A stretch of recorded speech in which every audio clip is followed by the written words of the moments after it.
This podcast is a member of the Place to Be Nation family. Visit us at placetobenation.com, the only place to be in your pop culture world.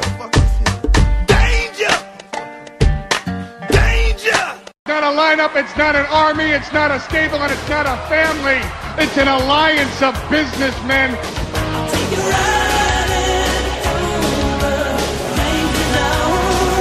You should have a healthy fear of us. There's too much of us, it's dangerous. Oh my God. Place to Be Nation. You're listening to the Dangerous Alliance Wrestling Podcast, featuring a different way to look at and debate the history of wrestling. And now, your co-hosts, the PTBN PWO two-man power trip, JT and Will. The Dangerous Alliance would rather die Then surrender to me.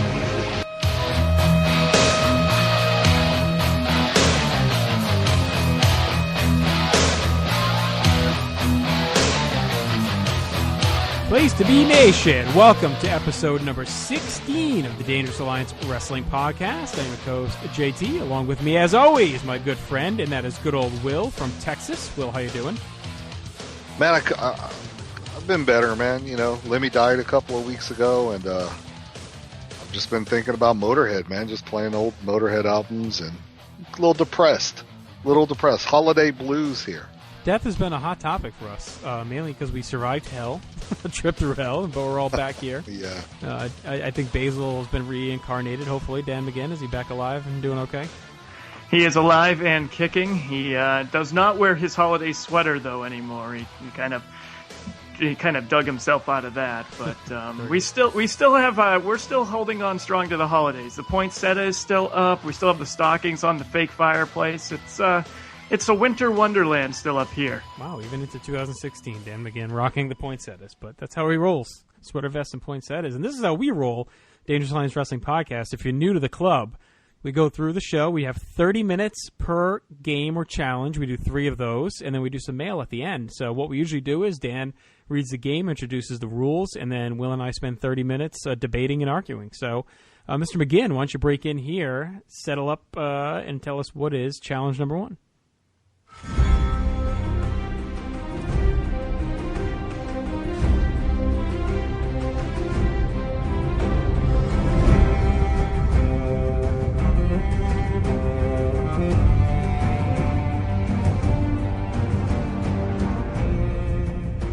Well, guys, it may be a happy new year, but we're going to go back to one of our old favorites. It's the Game of Thrones tournament.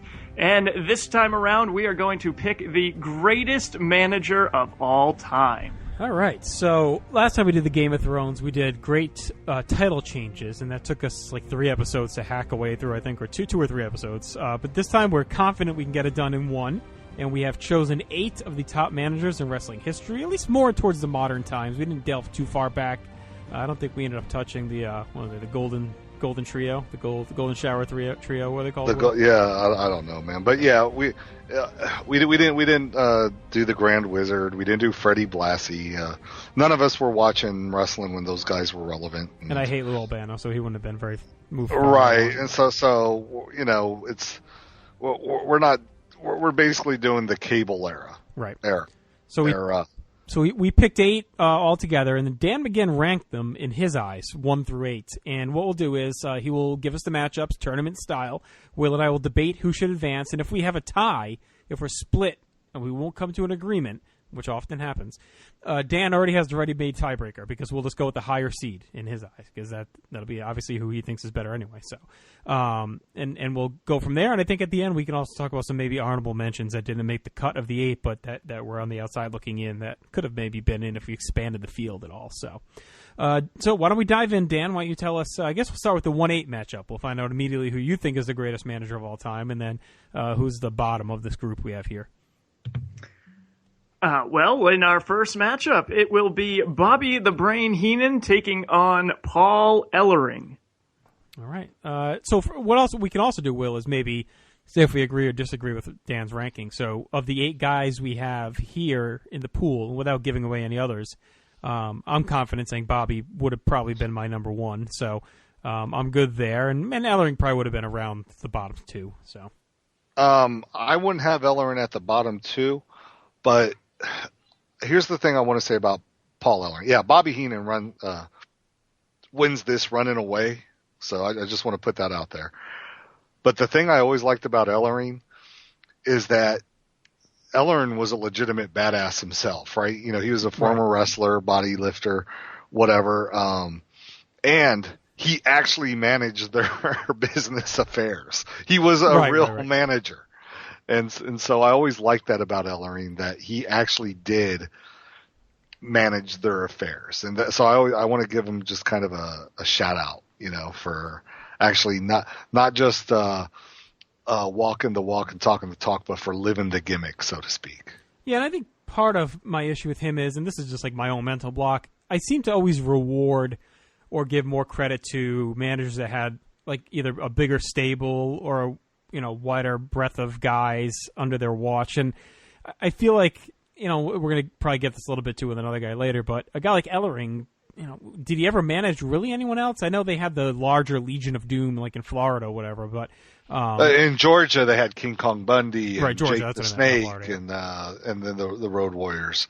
So yeah, he did manage a larger stable there, but he made their most money and had their most fame as just a touring tag team. Right, and then obviously DOA in the final days in the WWF. But so to me, that always took a little bit of a hit. Like I like the guys like a Bobby Heenan who had just this wide range, because to me that showed. And I think Ellering could have done this, but Heenan had such variety, and some of the other guys had such variety that they could believably manage a silent killer like Haku, a big crazy eyed monster like Andre the Giant, or the smarmy, arrogant douchebag. Oh, hold like on. Rick Did you Rude. just call Andre the Giant, the living legend, a big crazy-eyed giant? Well, like in his heel run, he was when he was choking out Hulk Hogan and everything. Like he was like always like bug-eyed and choking. I didn't think he was crazy-eyed. I thought he looked. He looked really drunk and had like bloodshot eyes. Well, I'm thinking like I guess he looked half asleep. The one that popped in my head because I just watched it is when he attacked Hogan on Saturday Night's Main Event when Hogan fought Bundy, and Andre was like choking him madly and like with that suit jacket on. So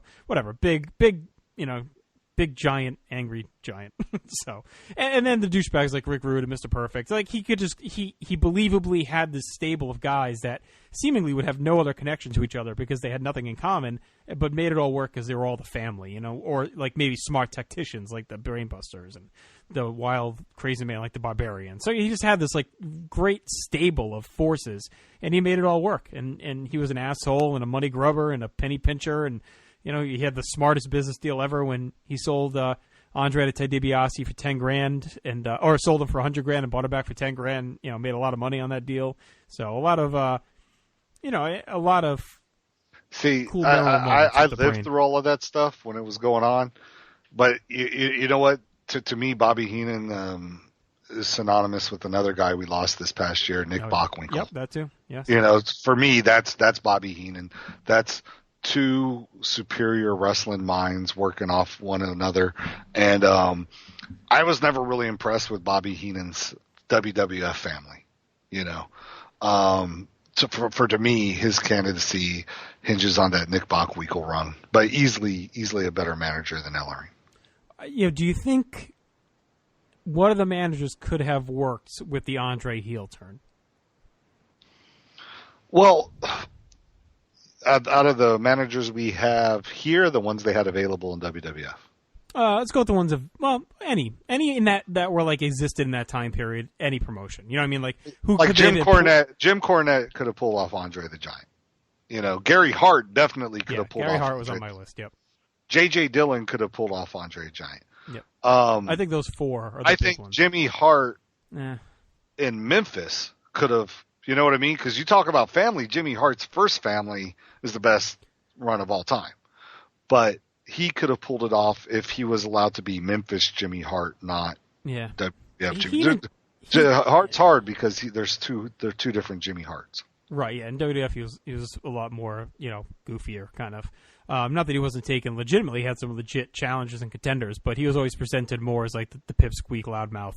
Whereas, to me, Bobby, the Andre, like, if you watch the whole Andre thing happen, like, over the course of, like, the primetime wrestling and the superstars, a guy like Heenan is perfect, and you name the ones I was thinking, and that's Dylan and Gary Hart, because to me it takes like even Cornette might have been too over the top for the Andre turn. Like, I feel like they needed like a calculating businessman kind of manager, and that's where Heenan, Dylan, and Gary Hart were more aimed towards, as the guys that were sneaky, hatching the plan, calm demeanor, but also kind of a quick talker. Ultimately, the reason that worked is because Bobby Heenan had been feuding with Hulk Hogan for 3 years straight, or 2 years straight. Or if you go back to AWA, feuding with him back then too. So that's kind of why that works, right? Is not so much the Andre turn, which was important because, that's my best friend, brother, but because it was Heenan who managed him. Right. If you watch everything unfold with the Andre getting suspended as the Machines, and then mysteriously the suspension's dropped, and then, the slow build on Piper's Pit, Heenan was just the perfect, and like you said, because they'd been feuding and he had been looking for that ace to finally take Hogan out. I think Dylan and Hart are the only guys I would say would have been just as successful with the kind of the slimy mastermind that was behind that whole thing. But I think we're both comfortable saying Bobby at least moves on over Paul Ellering, correct? Sure. Okay. Ellering's gone. All right, Dan, so what's the 4-5 matchup here? Struggled with ranking both of these guys because I bet they'd be different on your guys' list. But our 4-5 matchup is J.J. Dillon taking on another Hart, Gary Hart. Okay.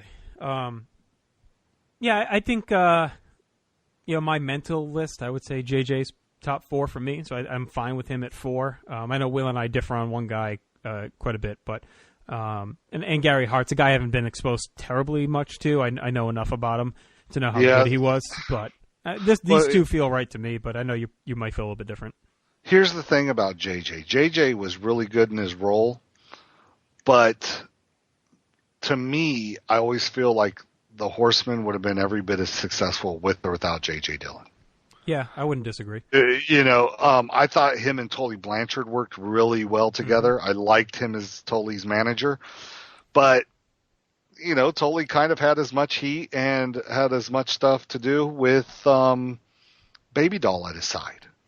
Well, even JJ with Buddy Landell was good too in those early. Yeah, the 85. Yeah, when Buddy was there for a cup of coffee and he screwed it all up. The thing about Gary Hart, and I always love this about Gary Hart, is another guy who lived the gimmick. Like, got his head shaved, never grew his hair back. You know what I mean? Right. He was a perfect foil for the Von Erichs. And then in '89, I don't know if you remember this, he came back to WCW and led up the J-Tex with Muta and Funk and Buzz Sawyer. Yep. And so I always have a lot of personal attachment to Gary Hart. And I think that he was a more effective manager. I thought JJ was great in his role.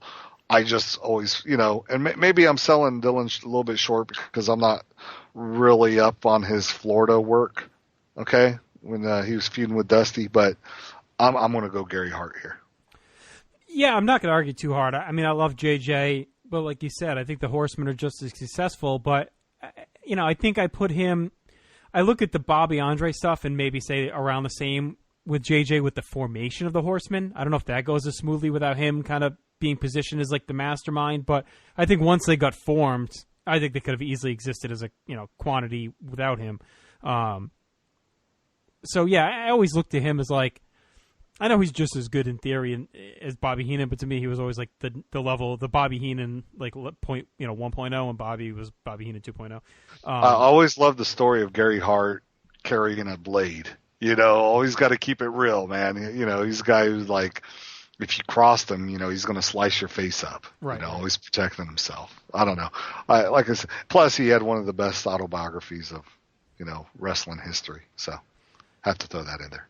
Yeah, and the more I watch World Class and whatnot, I mean, I'm fine with I'm fine with this one. I'm fine going with Hart over Dillon. I don't think it's that big of an upset or anything. I think they're pretty even. I think they had the same amount of scope, and I think it hurt Dillon too to leave when he did and go take the office job and kind of cut short the manager run. I know he had a long one, but I feel like if he had extended a few more years, then he could have really been used in either WWF or WCW. I mean, look at the hole that Heenan left when he went to the booth in '91.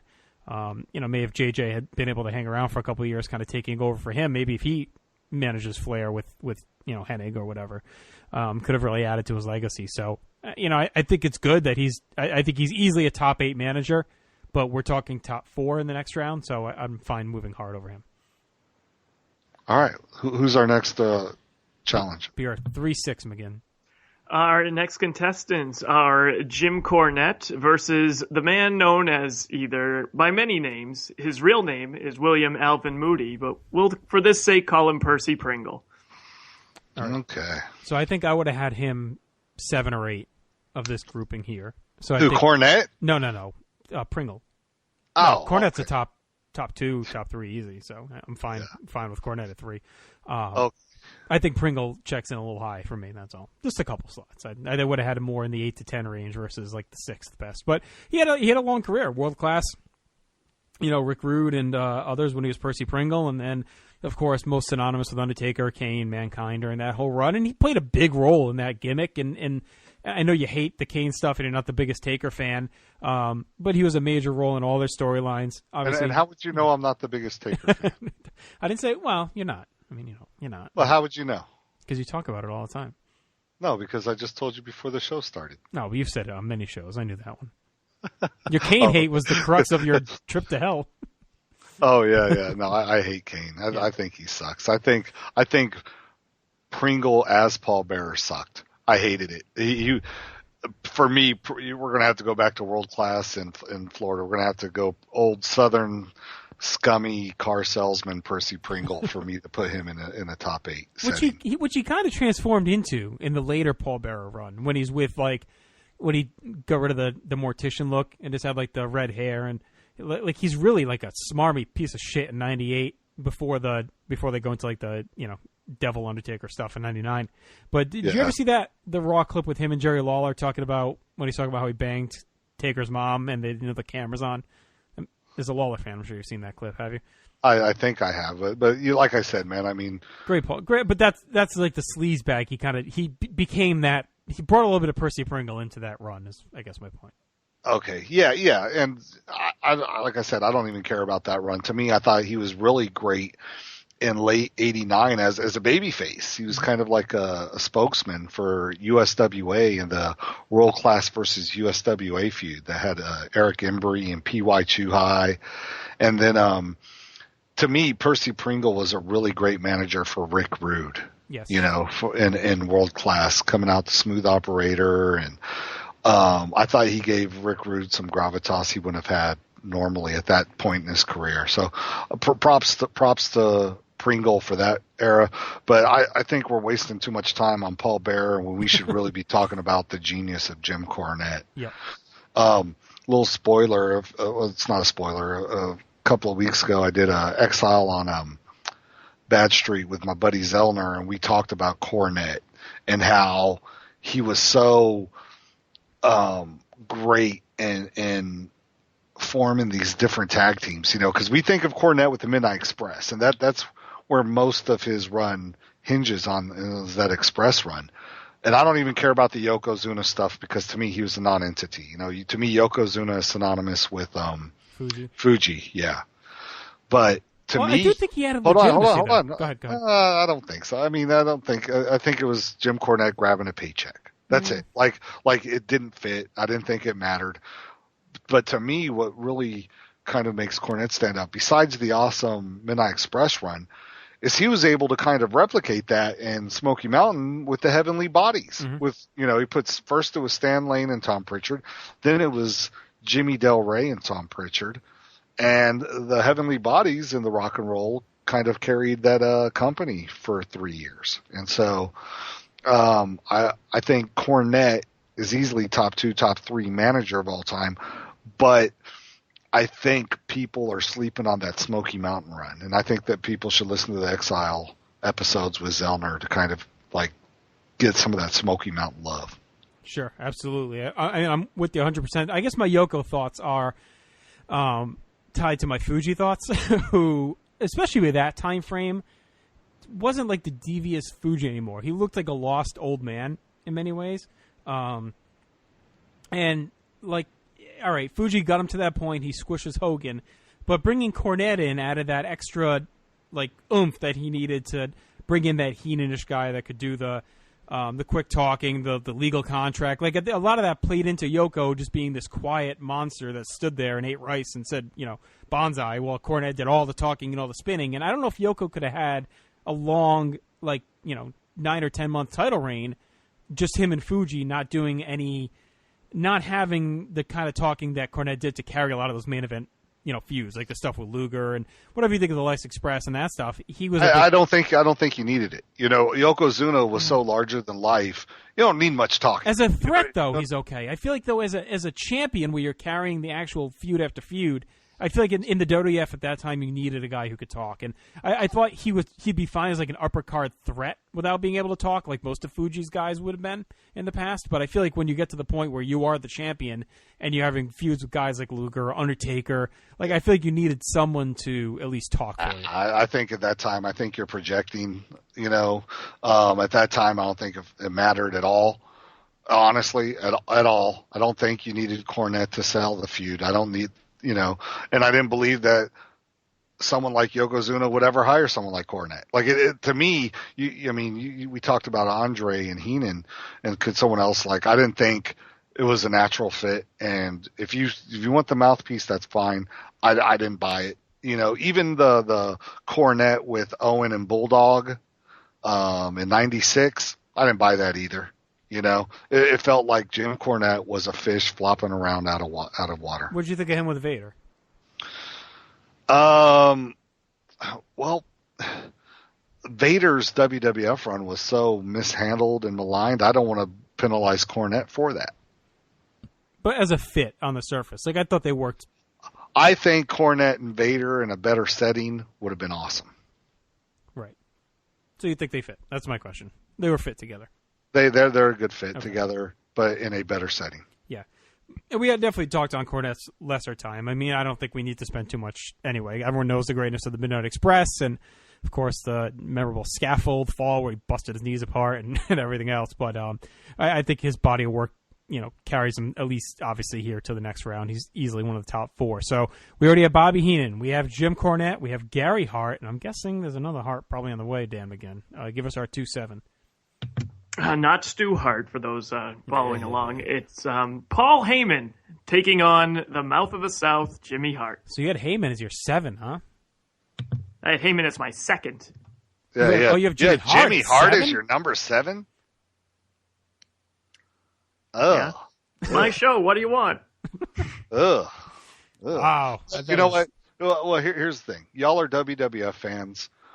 I know. No, hey! Don't let me in with Dan McGinn. I had Jimmy Hart. He's in my top 3. Okay, cool. Because to me, Jimmy Hart's WWF run, nothing special. WCW Hulk Hogan cheerleader, nothing special. To me, Jimmy Hart's entire argument hinges on that time from 1980, just talking nonstop trash about Jerry Lawler while Jerry Lawler's out with a broken leg, all the way up until he leaves Memphis in '85.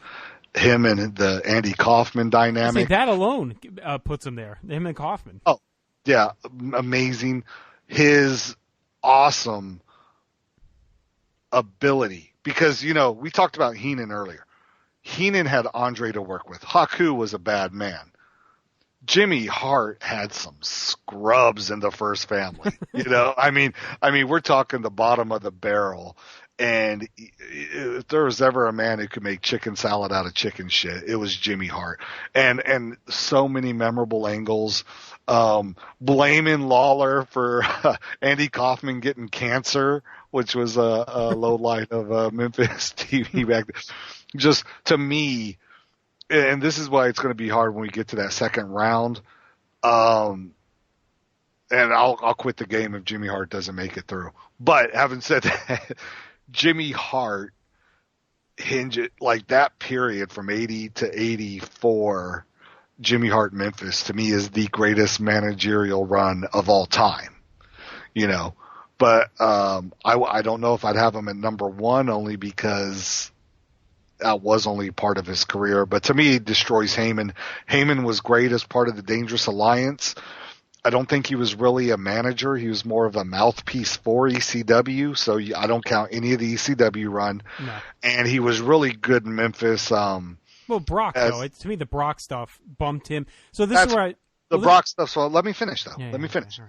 Because we're forgetting when he was managing Austin Idol and Tommy Rich in Memphis, in a very classic cage match that I think we might do a live watch for one of these days. Because I have no problem with watching more Memphis, and a very classic angle with Jerry Lawler getting his head shaved. Then you got to remember he kind of carried the original Midnight Express in their feud with the Midnight Express in the NWA, WCW, 1989ish, 88ish. So I give Paul Heyman props, but I don't want anyone to like put the ECW stuff and the Brock stuff. That's just icing on the cake. But I don't care about the Brock stuff as much as like you would. Well, I think Heyman. I think McGinn Carino'd Heyman here because I think he should have been, I think, probably in the top 5 or 6, and maybe would have had a shot to move on if he had been matched up in that 4 or 5 matchup, because I think he does deserve at least consideration. I mean, he's not going to move over Jimmy Hart, but the Brock stuff is so big because I don't know if Brock Lesnar, I mean, he was great, but I don't know how his initial ascent goes in 2002 without Heyman there to kind of shepherd him. And you talked about how J.J. Dillon was like a real, or Paul Ellering was like the real life business, liaison for the Road Warriors, and how that was such a big deal. How he was like the actual manager. To me, that plays a big part with Lesnar too, because look at the association a lifelong association with Brock Lesnar, even outside. I don't think Brock Lesnar ever let Heyman handle his money. No, but I'm talking about as his associate mouthpiece. I mean, even in his UFC days, Heyman was still there cutting promos and promoting him and all that other stuff. So I'm talking about UFC, but like not in UFC, but yeah. You know what I'm talking about. Like Paul Heyman. He was this cheerleader. He went with him though. I mean, that to me, they were like they're so associated with each other that Brock Lesnar leaves the WWF or WWE, and Paul Heyman, who is his on-screen manager, is now like his real life hype man. It was like Don King and Mike Tyson. It's like this real life like promoter, which was kind of crazy. And then they come back together, and his run now with Brock, the way he carries all these feuds when Brock's not even on TV is unbelievable.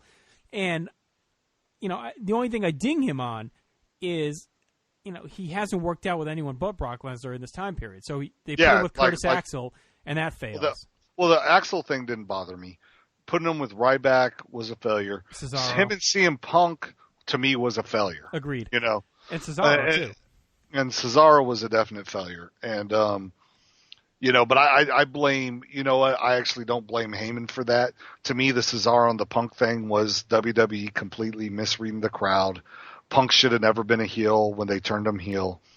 And then when he finally became a face after Heyman turned on him, pairing him up with Ryback and Axel, like that's kiss of death. And Cesaro, when they paired him up with Heyman, we've talked about it on the reaction show. Cesaro was hot shit after, that battle royal. Yep. From WrestleMania 29, was it, or 30 or 31 or I don't know. 30 whatever. was Cesaro, yeah. Yeah, whatever. And, to me, they screwed the pooch on that Cesaro face run at that point in time. So all right, well, I don't blame it. Let's move. But we agree with Jimmy Hart? Yeah. I just wanted to make sure we stumped for Heyman because I think Dan did him no service by putting him 2 against Jimmy Hart. Yeah, no, I mean, all of these guys, we're talking about them. I mean, there's been, dozens of managers that we could have listed. We can give our rank in a minute, but Heyman's in my top 5. So, Dan, what do we have for, so number 1, we have Bobby Heenan taking on, who's it, Gary Hart at 5? Yes. Okay. I'm fine moving Heenan along. I don't think we even need to discuss. What do you think, Will? I like Bobby Heenan a lot more than Gary Hart, and so I have no problem with that.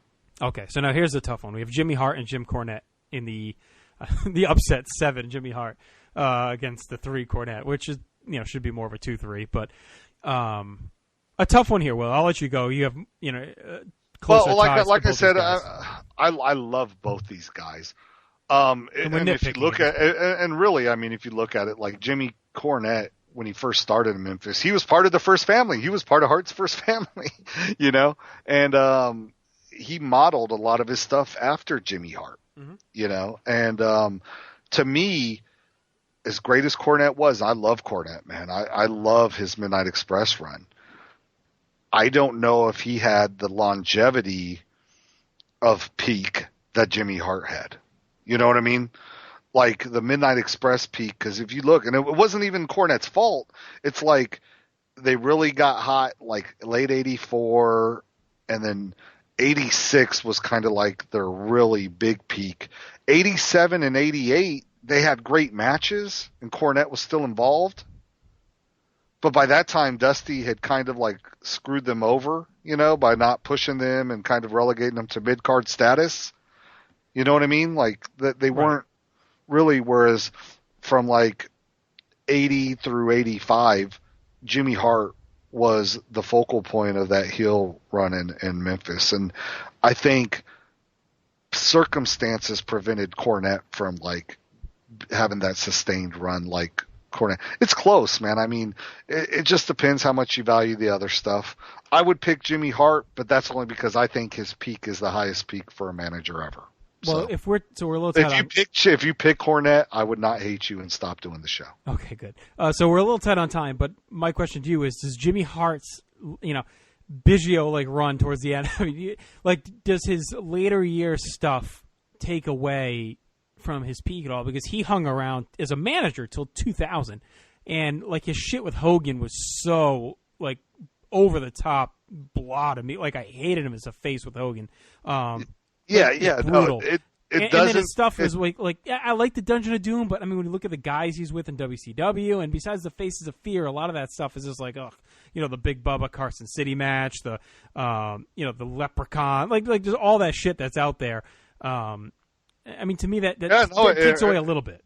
It does absolutely takes away, but like I said, like I would argue that Cornette's WWF run takes away from Cornette. Like I didn't think he was an effective manager in the WWF. You and I disagree on that. But having said that, I'm going to pick Jimmy Hart because I think the peak is an amazing peak. But I have no problem penalizing him for that other stuff at all. No, I'm going to go Cornette. I think Cornette, just higher profile. Well, I don't know. The Andy Kaufman stuff was so good. We can make it a three-way battle. You want to make it Cornette, Hart, and Bobby Heenan? Let's just discuss the three for the championship because. Well, okay. Well, we discussed Cornette and Hart. For me, Bobby Heenan. Like I said, I don't like. Even when I was watching it live, the Andre stuff was compelling. I never cared about the King Kong Bundy or the Big John Studd stuff, even though it's kind of like memorable angles and stuff. Heenan was great on the mic. To me, Heenan's peak is the Bockwinkel stuff. The WWF stuff doesn't hold as much weight. But having said that, if you were to put a gun to my head for these three, I would put Bobby Heenan number one because I think overall, at least on film, we don't have the kind of dips right that Hart had, or the kind of or with Cornette, we don't have. Like Heenan never had that kind of mediocre, just kind of middle of the card, doesn't matter in the big scheme of things run. And two, if you look at even his little blip in '96 where he manages the Horsemen against the NFL, like that was really good too. But yeah, Heenan's my one. I think we can agree that it's a tight top three. I think my top five are Heenan in no order. My top five guys are Heenan, Hart, Cornette, Heyman, and Dylan, I think would be my top okay. five guys. Yeah. See, I would have Heenan number one overall career arc. The biggest peak for me is Hart, Jimmy Hart. That's why I would have him at my number two. Okay. Even though, like I would say, number one, he had the best manager run, but didn't have the sustained career of Heenan. And then I'd put Cornette at three because he went from being the most entertaining person on TV for several years to being a footnote. And he talks about it in his great Midnight Express scrapbook, which everybody should get if they can get a copy of it. My number four would be Gary Hart. My number five would be Heyman, then Ellering, then Dylan, then Percy Pringle is 8 only because he's number 8 on this list that we came up with. Right. Of course, Slick should have been in here, but we left him out. I liked Slick, man. Slick was fun. All right, it was awesome. No Frenchie Martin, thankfully, as well. So that was a lot of fun. Game of Thrones is one of my favorite games here, and it's always you always wonder how we're going to fill the time, and then all of a sudden we're up against it, rushing through the finals. But I'm glad we got the whole thing through. I think it was smart making the triple threat because I think Heenan, Cornette, and Hart are the top three either way. So I think they deserve to be in the finals. I'd absolutely agree with that. All right.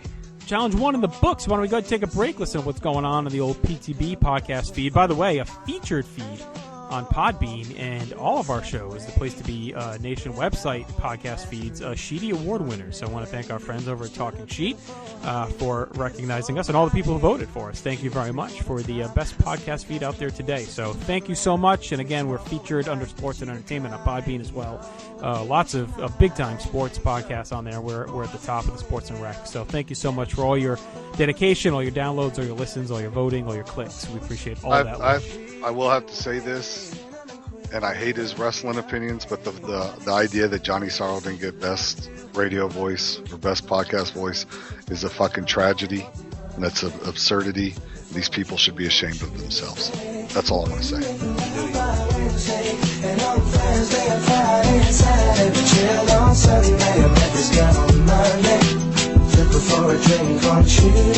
Promotional consideration paid for by the following. What's up, everybody? This is Kevin Kelly. Make sure you check out every episode of The Kevin Kelly Show right here on the Place to Be Nation. PlaceToBeNation.com. The Kevin Kelly Show. Every episode is a winner. At least we hope. Place to Be Nation's Justin Rosero here. In addition to the Kevin Kelly Show, we have a ton of great podcasts available to you on iTunes and PlaceToBeNation.com. You can check out Scott Criscullo and me on the Mothership, the Place to Be podcast, home of great interviews and our famous Vintage Vault pay-per-view reviews. If you need your fix of current wrestling talk, we have plenty of options for you, including Main Event, which features a roundtable discussion led by PTBN analysts and special guests, and our monthly pay-per-view reaction shows, including immediate feedback and discussion for WWE, NXT, Ring of Honor, and New Japan Super Shows. Also, be sure to relive wrestling's past with Graham Cawthon's excellent exclusive History of Wrestling podcast, Phil Schneider's Digging in the Crates, and our monthly pay-per-view rewind roundtable series led by Ben Morse. And join Pro Wrestling Only's Will and I on the Dangerous Alliance podcast as we dive into various subjects in the form of exercises and games. Sports fans have plenty to enjoy as well. We featured the Sports Evolution Mega Show with Scott, Dr. G, Cowboy, and Cowboy Sr., the Kings of Sport, led by Live Audio Wrestling's Godfather Nate Milton, as well as the NBA Team Podcast, which takes a year-round deep dive into pro hoops, and the TJ McClune Show, featuring great guests from around the world of sports journalism. PTBN also proudly features the Richard the Mailman Podcast, specializing in the world of TV, thought leadership, anger, and irreverence. As mentioned, all these shows available on PlaceToBeNation.com, the only place to be in your pop culture world. PTBN also is a home to tremendous in-depth features on pro wrestling, sports, movies, comics, plus tournaments and more. We also want to thank our friends at Bonehead's Wing Bar in West Warwick, Rhode Island, and Fall River, Massachusetts, Scott Keats, RSPWFAQ.com blog, and PileDriver.net.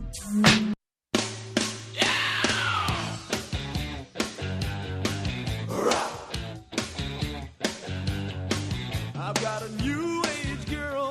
Tell us what she's like. Environmentalist girl. Does she ride a bike? She has a crystal necklace. She spends a lot of cash. All right, we're back from break. Hope you enjoy listening to that. Like I said, award-winning podcast feed. So thank you once again. And we're done arguing managers. Always a fun time. But what we're going to do right now is bring Dan McGinn back in to tell us what is challenge number 2.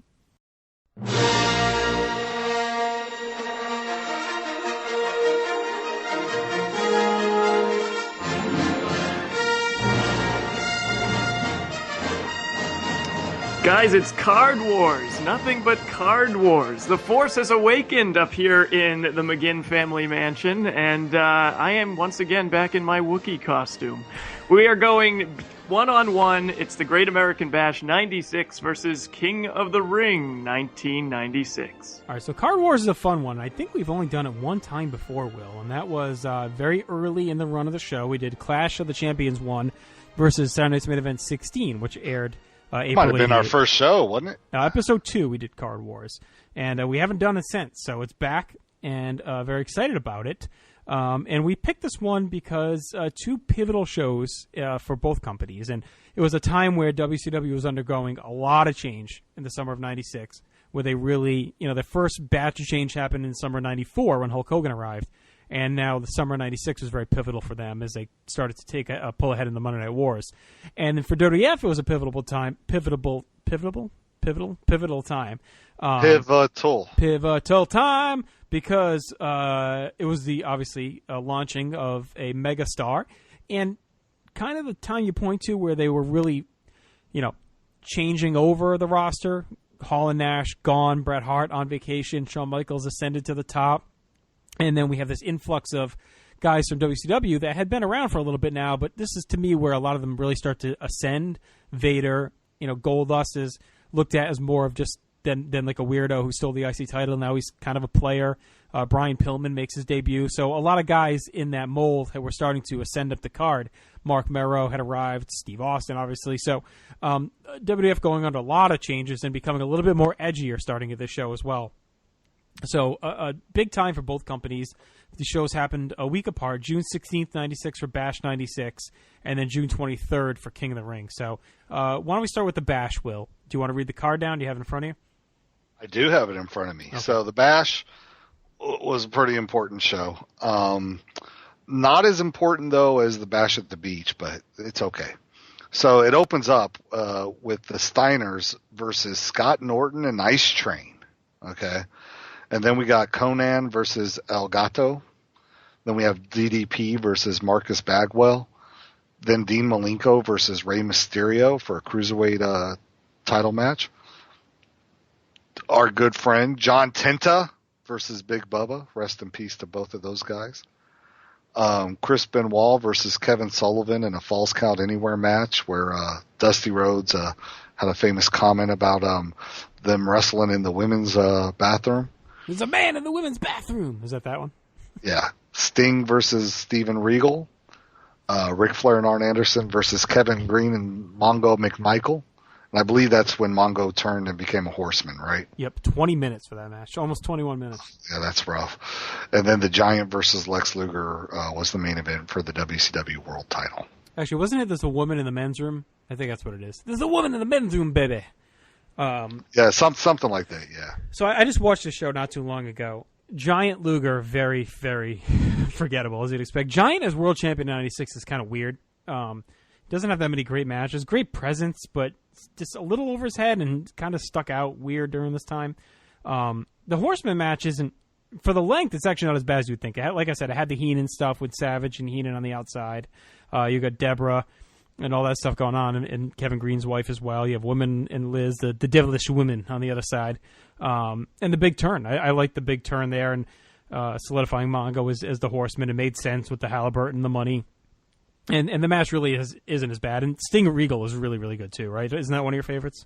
It's one of my favorite Sting matches. Right, yep. Because to me, Regal and Vader are the only really great Sting matches out there. I don't think Flair and Sting ever had a great match together. Sting and DDP had really good matches, I know they had the really hot Triple H what? Sting and Triple H. Oh, that sucked. That was horrible. It was an embarrassment to wrestling. Bunch of old guys reliving their past. That sucked. Anyway, so so that was hot.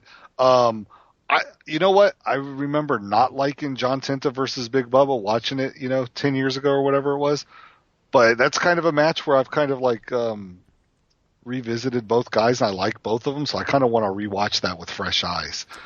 The Carson City match is a little bit more fun. That's the next month. Okay. And then Malenko versus Mysterio was great. Oh yeah, and the opener, man, the Steiners versus Norton and Ice Train was awesome. Just not a great match, but just kind of a great opener to kind of amp up the crowd and just kind of throw a bunch of power moves. Just beat the shit out of each other. I was so into Fire. Fire and Ice is one of my favorite teams of that time. And even watching those Nitros again recently, and the build up to their split was very sad because it seemed so early for them to split up. They were really just getting into a groove. And there was a gnarly Frankensteiner to Norton in that match. Yep. So one of the worst. And the rest was forgettable. But I say Benoit versus Sullivan's forgettable because I like to try and forget about Chris Benoit as much as I can. But it does add to the card a little bit in the historical feature because it's a very, very memorable match. In many ways, I mean that was their big one. Pre-2007, I would have been singing the praises of the match. We didn't have to sing the praises, but it's memorable part of the card. But post-2007, I just assumed forget it ever happened. Okay. Having said that, we didn't even mention probably the most famous thing on this show, Eric Bischoff interviewing Hall and Nash. Who's the third member of the NWO? When are you going to wrestle the guys from WCW? Nash kicks him in the gut, power bombs him off the stage.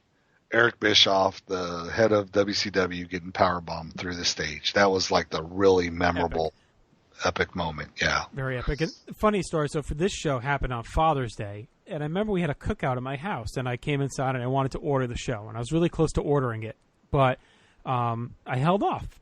And it ended up being prescient because normally for the WWF shows, I went to my buddy's house and I was all ready to go because he had the illegal box. So I'm like, okay, I'll order the bash and then go watch King of the Ring for free at his house. Well, he failed like a summer school class or something stupid, and his mom wouldn't let me come over. So I ended up having to order King of the Ring myself, which I probably wouldn't have been able to swing if I had gotten the bash. So I ended up watching the bash scrambled, even though I wanted to order it and came very close, mainly because I wanted to see that Fire and Ice Steiner Brothers match. And I watched the whole show on Scramble Vision, and I remember just going nuts with the not being able to really see, but just hearing Bischoff go through the table was like out of control. Yeah, I watched it. I watched it all after, dude. It was the NWO that got me back into wrestling, and we that's why we're kind of doing Sold Out in our third challenge.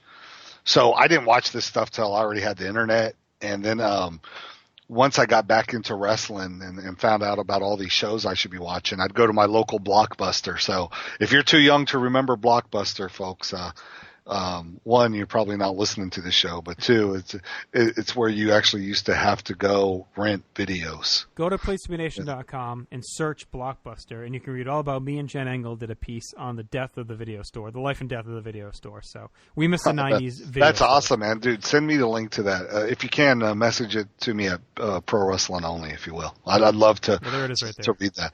But yeah, so I would go and I would like rent things like Great American Bash or Bash of the Beach 96, or some of the WWF ones they'd have were like Buried Alive from 96, or I'm trying to think what other like shows I remember renting. SummerSlam 92 was one of the shows I picked up from the video store. Yep. So it just I wasn't around when it happened, but it was this whole NWO momentum that actually got me into watching wrestling. Then once I started watching wrestling again, then I started, watching both Raw and Nitro on Mondays and doing kind of the Monday Night War thing, I do know. El Gato, was that Pat Tanaka? I don't know. Yes, it was. Yep. He was, did you look it up? Was that who it was? Yeah, he was under the hood against Conan. Conan's a weird there, too. It's right before he started doing more of the gangsta stuff that came right after this. I love Gangsta Conan. Man. Well, it started it was like a few weeks after, because I just saw the Nitro. I think it's like August when he's sitting in the crowd with like the gang wear on, and they're like, "Oh, that's Conan. What's he doing?" And I think he joins the Dungeon of Doom like right after that. I like really bad, cheesy early '90s Milli Vanilli-ish Belle Biv DeVoe Conan. When he had like the braided hair, and I like Gangsta Conan. Yeah, against the Conan with the peeling the potatoes and the tossing the salad. Oh, that was all later, but yeah, this is like Conan, like trying to really body-o. Whereas later on, he would just take Master P lyrics and throw them out there. Bowdy. All right, why don't we do King of the Ring '96? Talk about that for a bit, and then we'll spend the last 10 minutes or so. All right. So I'm not going to run down the dark matches here. No, that's fine. And we had Austin versus Mark Marrow. And that was a King of the Ring semifinal, right? Yes. Yep. Only the final 3 matches were on this. Yeah. Then we had Jake Roberts versus Vader, another King of the Ring match, and then we had the Smoking Guns versus the Godwins. Probably Jerry Lawler's worst match in WWF, the Ultimate Warrior match. I don't know. It's probably between this one and Jake. Mankind versus the Undertaker. Ahmed Johnson versus Goldust for the IC title. Austin defeating Jake Roberts for the King of the Ring. And Shawn Michaels versus Davey Boy Smith. Is this the one where he throws a bitch fit in the middle of the ring, or is that the 95? Yeah, 20 minutes, guys. 20 minutes. Okay. It was a month before this. Okay. So, anyway, so yeah, that was your card, man. So that was 96. And this is another card where I didn't watch it live. I didn't know about any of this stuff until much later. And I watched it later, and I was kind of underwhelmed by the whole thing. But there are some good matches on this card. And I watched it live and was freaking out. So there's two things that aren't in the list here. You know, equivalent to the Outsiders throwing Bischoff through the table. We have obviously the coronation of Steve Austin, with the Austin 316 and his big breakout moment. I mean, iconic. And then hold on though. And I'm not trying to interrupt you, but I want to say it's iconic in retrospect. No, it really is. At the time, I know was not. Yeah. No, because he didn't move numbers. It didn't do anything. You know what I mean? In the sense, it's iconic because he became the biggest wrestling star of all time. Yeah, but it's part of his story. And I think, but part of it is that they didn't immediately take advantage of it. If he came out the next night and was presented as a top-level star, it would have cracked. Because if you watch, there's already signs the next night for Austin 316. And I remember, like, immediately, and I'm right in the wheelhouse of the fan that was making WWF tick in 96, Die Hard. And I remember, like, downloading the audio clip as soon as I could on AOL, making it my sound when I had mail. Like, I mean, hold on. How long did it take you to download that? Quick. About 17 hours? Yes. Well, that was just a quick audio, so probably just about like 40 minutes or so. But it was it was for a 3-second clip. It was a whole world. The worst was getting screwed by theme traders. I always tried to collect wrestling theme songs, and you'd send them one, and they'd send you a fake one. It was awful, awful world.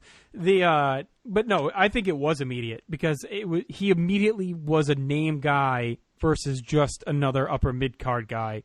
Now he had a hook, and they didn't take advantage of it right away, but I knew at the time, like, oh my God, this guy is, like, awesome from this promo.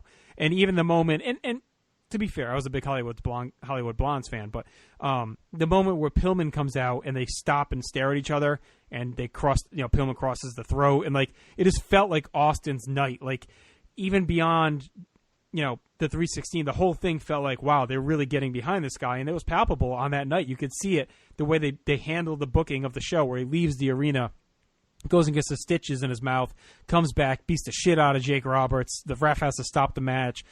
Showdown with Pillman, cuts the promo. It's like, wow, this guy has arrived. It really felt like that. So maybe it didn't feel like he's going to be the all-time box office, smash biggest wrestler of all time, but it felt like, wow, this guy went from, okay, another WCW guy that they got like Vader and Goldust, like all those guys that kind of in the mix, and it immediately, to me, pushed him up a notch.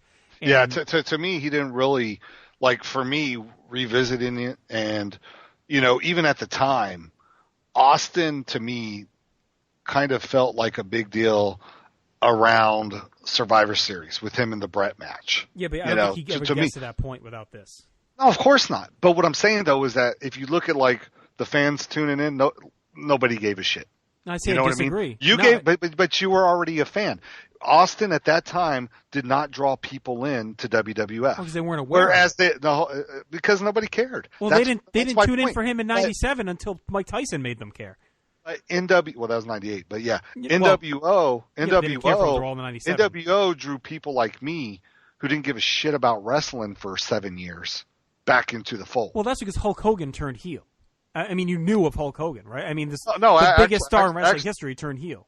Well, that's not why I got back in, because I didn't give a shit about Hogan. I just actually, what got me was kind of the insider, shooty, dark, anything can happen vibe. You know what I mean? Because my buddy's like, dude, and we're gonna get to this with '97 with the Souled Out show. He's like, watch this show, man. This is like nothing I've ever seen. Yeah, so when was it that you when in the NWO run? Late '96, kind of like that Piper Hogan build, and so Hogan was already there. So and then the lead up to the '97 the Souled Out show. Yeah, but so you found out about it where Hogan was already like. Would you have heard about it if it was Hall and Nash and not Hogan having turned heel? I know Hogan wasn't the reason you got into it, but the NWO doesn't pop or get as big without Hulk Hogan. The only reason I heard about any of it is because one of my buddies I worked with was actually a big wrestling fan. You know what I mean? I would have heard of none of it. Okay, so it didn't pop, though. That your argument was that the NWO brought you in as a fan, but that's because you had to be told. Just like people had to be told to watch Steve Austin. Okay, but nobody told me, hey, go watch WWF because Austin cut this promo, right? They didn't tell me, hey, because probably because nobody watched King of the Ring '96. Well, I think that's part of it. And that's kind of that's my point. what I'm saying, though, which goes back to my point where it's part of the legend of Steve Austin, but at the time it did not move a needle. It did not make an immediate impact on the WWF product because, dude, a few months later, it was a horrible gimmick. The pay-per-view was actually pretty fun, but then you have stupid shit like the Buried Alive stuff. It was still cartoon WWF land. Yeah, but guys Whereas like Steve Austin had started to turn the tide.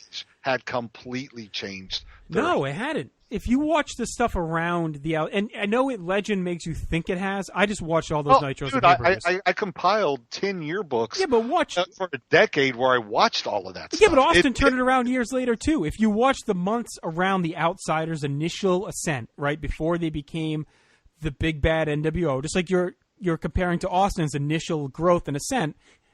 There was still other cartoony shit in WCW at the same time. Glacier. There were 17 Glacier promos on every Nitro, and I'm in September, and they're still showing Glacier. 97, right? Wasn't it? No, 96. Glacier promos all through 96, and they're still doing that goofy shit. And you still have the Carson City match with Big Bubba and John Tenta, and you have the Dungeon of Doom running around.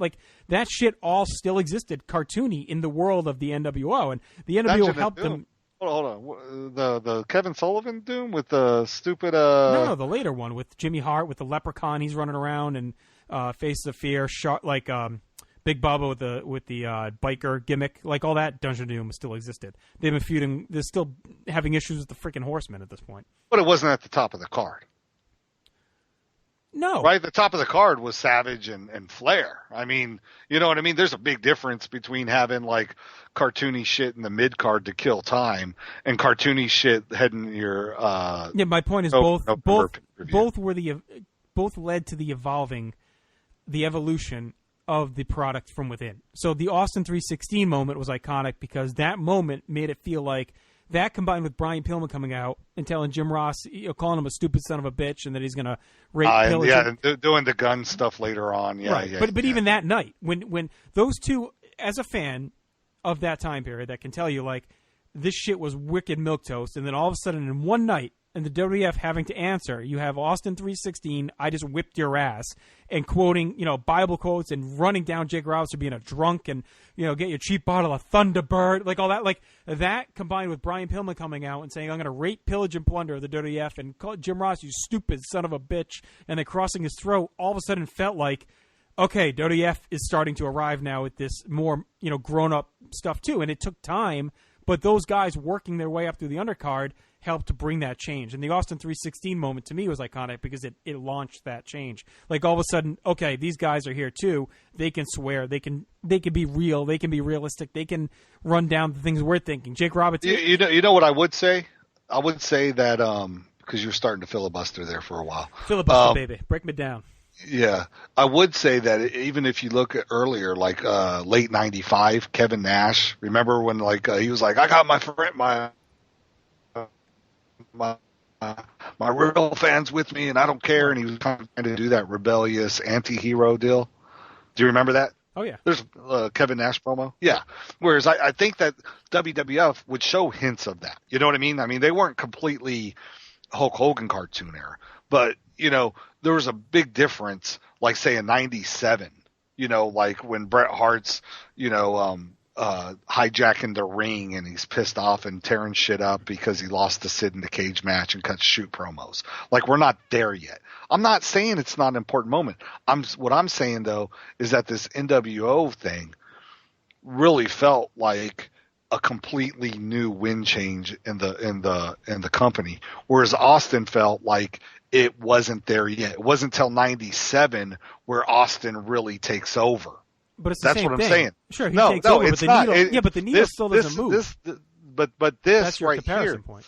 But this right here, but what I'm saying, even interest level, right here, this was a promo, granted, but it's not like that they pushed Austin to the moon afterwards, right? Whereas the NWO was the focal point. They were the main event right out of the gate.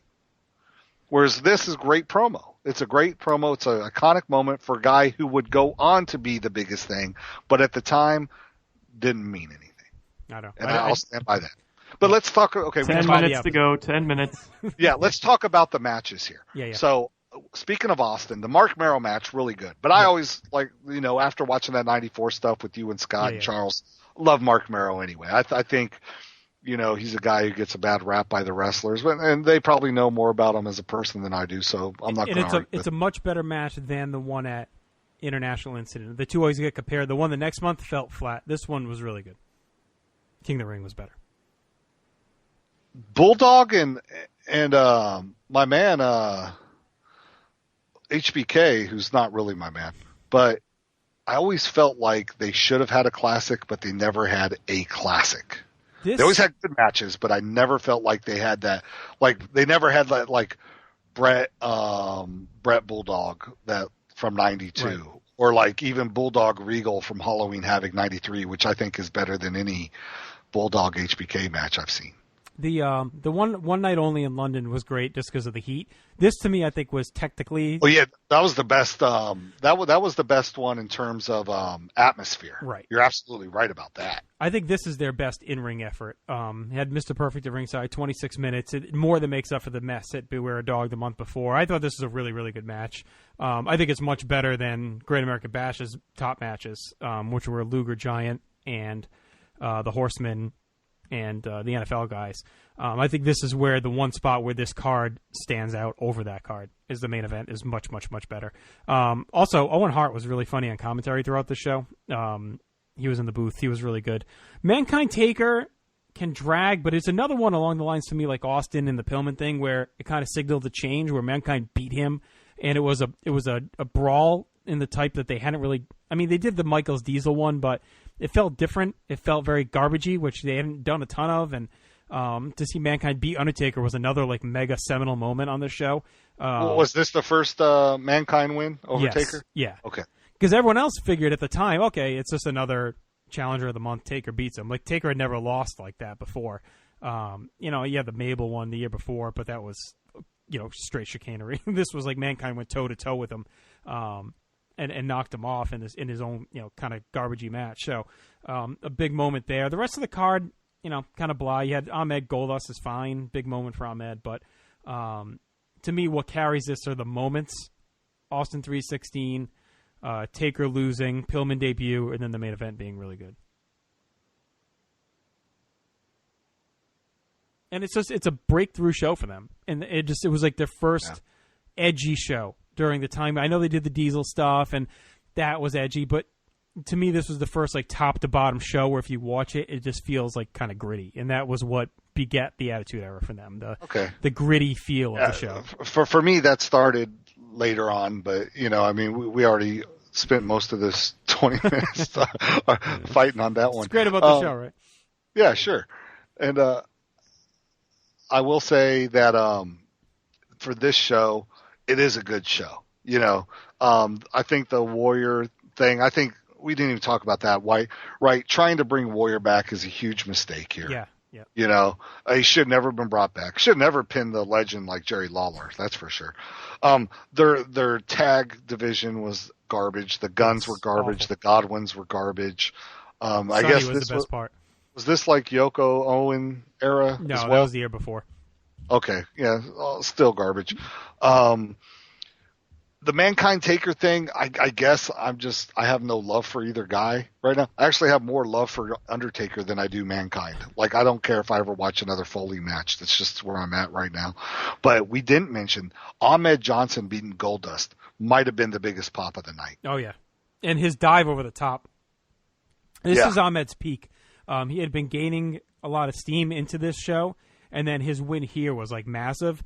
And he has a really good month where he's like positioned alongside Shawn Michaels as like the top dog in the company, and then he gets hurt and he's never the same.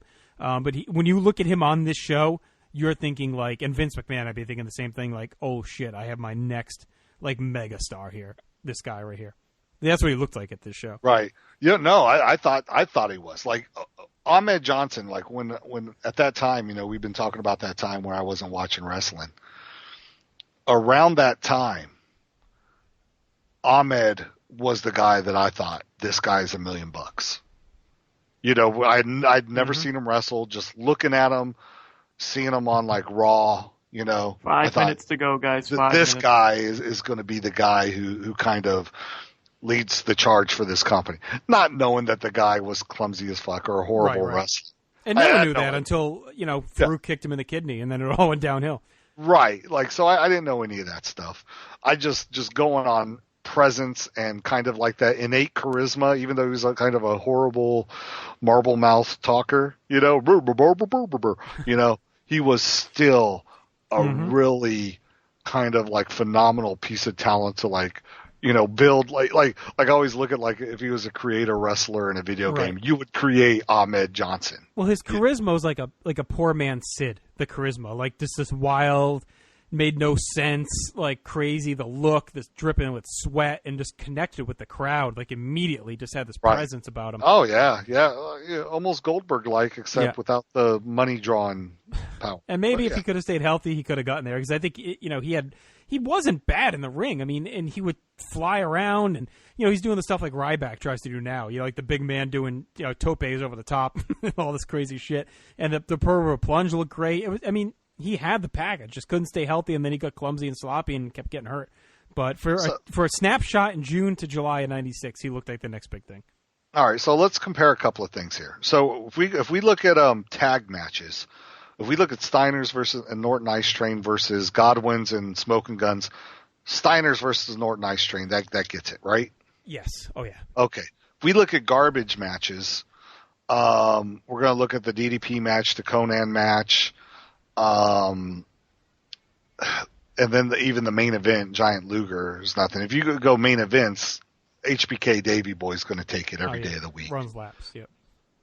I'm going to say I would pick the NWO moment as more important, but I wouldn't, not in the overall scheme, but I'm saying for the here and now, for the time being, in the overall scheme, Austin moment, much more important, but for the time period, I'm going to argue that the, NWO thing was bigger, but it's not even the most important NWO moment within a month. Right. But it doesn't matter because it's still huge at the time, still huge at the time. Sting Regal, I think, is really awesome. I don't care about Mankind Taker. I don't know if there's anything, like if you were to compare Sting Regal to Austin Merrow, I don't think anything is as good as Sting Regal or Malenko Mysterio on that King of the Ring card. Malenko Mysterio is what sets Bash apart to me. I think it's easily the best match on either night, and I think Sting Regal is probably second. I do like Austin Merrow a lot. Like I don't think it's far behind Sting and good Regal. Good match, yeah. But see, I Michael's Bulldog. To me, those are the top four matches on the two. I like William Regal so much, Steven Regal, that even when the match isn't great, I love his performance. Yep. If we were doing 97 and like going and watching his Ultimo Dragon or Prince Ikea matches, I would say, look at how amazing Regal is here. Look at how amazing Regal is there, I think Bash has a little bit more fill, only in the way that the fill on King of the Ring at least plays into the tournament. Like Vader Jake is Phil, but Jake getting murdered by Vader after the match, and it's only a 3-minute match, plays into the finals. And Austin Jake is a nothing match, but it's all about the moment within that match. So to me, the throwaway shit on King of the Ring isn't as time wasting as it at the Bash. Like Tenta Bubba is kind of blah, Conan Elgato, DDP Bagwell, like all that stuff is really blah. And that's one of the biggest knocks against WCW period is having such a huge and deep roster is just putting stuff on pay-per-views to fill time, which when we do our rebooking, 1 minute to go. We're really going to get to that because they could have had knockout 5-star pay-per-views every single month. And a lot of times they just missed the mark because they didn't book their talent correctly. So I think Bash has the higher peaks, but I think overall from just how tight King of the Ring, I think King of the Ring's just, I don't know. They're close. This is really close. I would pick Bash 96. I think it's a show that like I said, I have no connection to Mankind Taker at all. I don't care if I ever watch HBK versus Davey Boy again. Like I really don't. I don't care if I ever see that match again. The Austin stuff I can watch on comps. So if I were to have to watch a show, if you told me, hey, we're going to watch a show, we're going to do like a simulcast where we watch the whole show, I would veto King of the Ring and I would say let's watch Great American Bash all day, all Giant week. Luger does ding it for me a bit because after the Outsiders moment and the Horseman turn, that match feels so like lingering there. Yeah, and not the last time that would happen. Yeah. Not the last They should have time. closed with the Horseman thing, I think. So think about that Sold Out 98 show where they tacked on Luger Savage after the Great Heart Flair match. Right. They always did that crap. Or where they'd have like Sting versus Scott Hall go do a 6-minute main event or something, you know? I mean, WCW was horrible about that, you know? But that's what they always said, you know? You'd have the super strong, what do you call it? Undercard with a super weak main event. Yeah, and both. And time is up. Both really good shows. I think, we've only done 2 of these. All right, time's up, but we don't hear anymore. This is the closest we're going to get, I think, as far as cards in the same month. Because Go watch Great American Bash and pretend you've already seen King of the Ring. If you look at other shows like WWF and WCW, and this is a game maybe I want to play sometime too. We've talked about it with Scott. Like, what month had the best overall wrestling content on pay-per-view? This is up there, I think. I don't think we're going to get too many other times where like both shows in a month were really, really high level. Dan, quick, what'd you choose here? I'd probably go Bash on this one. It's a toss-up. It's a close one. All right, let's take a break. Hear all the PWO, BTBN feed shows against Stevie Award-winning. We'll be back with challenge number 3 and mail time. You're never there. You're never, ever, ever, ever there.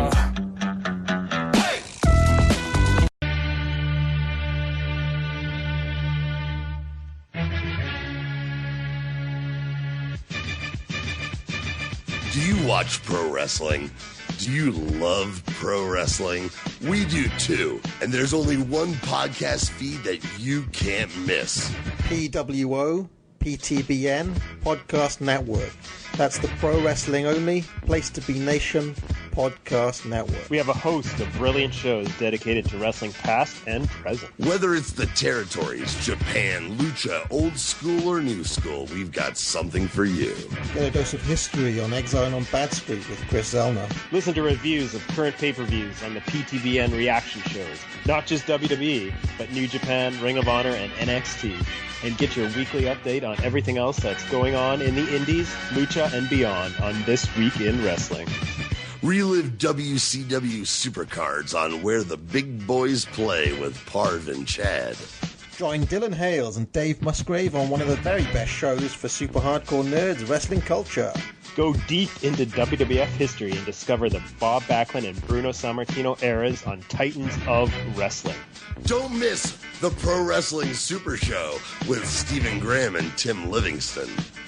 You can get the full archive of Goodwill Wrestling with Good Old Will from Texas. There's tag teams back again with Kelly and Marty Sleaze. Then there's the only pro wrestling game show, Brainbuster, with me, Johnny Sorrow, and a panel of great guests every time. Get them all on one feed. PWO PTBN Podcast Network. You know you want to hear it.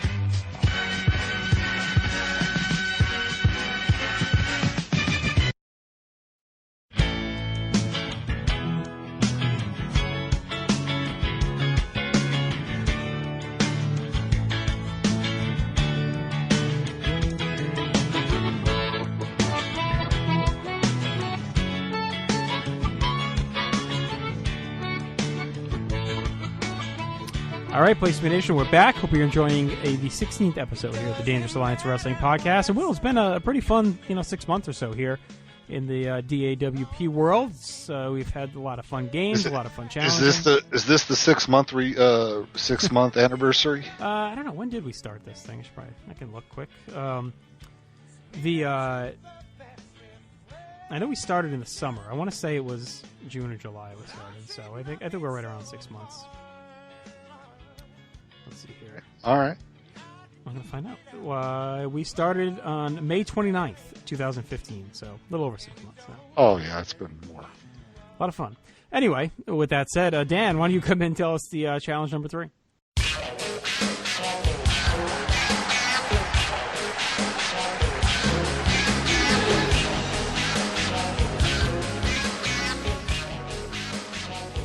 Thanks, guys. We're gonna be rewriting history. Excuse me. We're going to be rewriting history, guys. It's going to be January 1997. WCW. I would sit here and filibuster this entire game for you, but I'm going to stick to my script and just tell you to let the games begin. Okay. And I think we've had enough people imitating Chad on these shows to last a lifetime.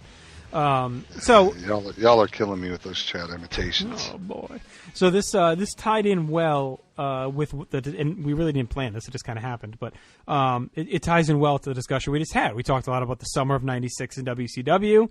And we've done this game again. I think is another one we've only done maybe once. Rewriting history. We've done a lot of kind of, rebooking individual moments or what ifs. But I think this is only the second time where we've gone through and rewritten the history of a month.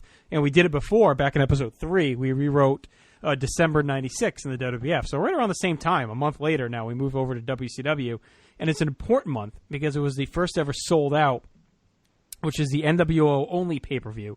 Happened on a Saturday night, January 25th, in Cedar Rapids, Iowa. And I remember being really cool because, a Saturday night pay-per-view was awesome. I remember it started a little bit later, 8 o'clock, and I believe it was Super Bowl weekend. So it was a really cool weekend. I have the pay-per-view Saturday, Super Bowl Sunday, which I think would have been, was a Patriots-Packers, I think. And I'll look at that, Will. Why don't you read us down the card, and then we'll go from there. Which card am I reading now? Sold Out 97, babe. Oh, okay. I'm sorry. Yeah, that Packers Super Bowl was awesome. And it was the next day. It was yes. Yeah. The next Packers 35, Pats 21, January 26th, 97. So the show takes place in Cedar Rapids, Iowa. I want to make that clear because it kind of plays into the show. And it's Masachono versus Chris Jericho. Masachono, part of the NWO. Big Bubba versus Hugh Morris. I'm guessing Big Bubba was yes, NWO at the time. Yeah. Did they call him Big Bubba? Yeah, Big Bubba Rogers. Yep. Okay. Jeff Jarrett versus Mr. Wall Street, which was Mike Rotundo.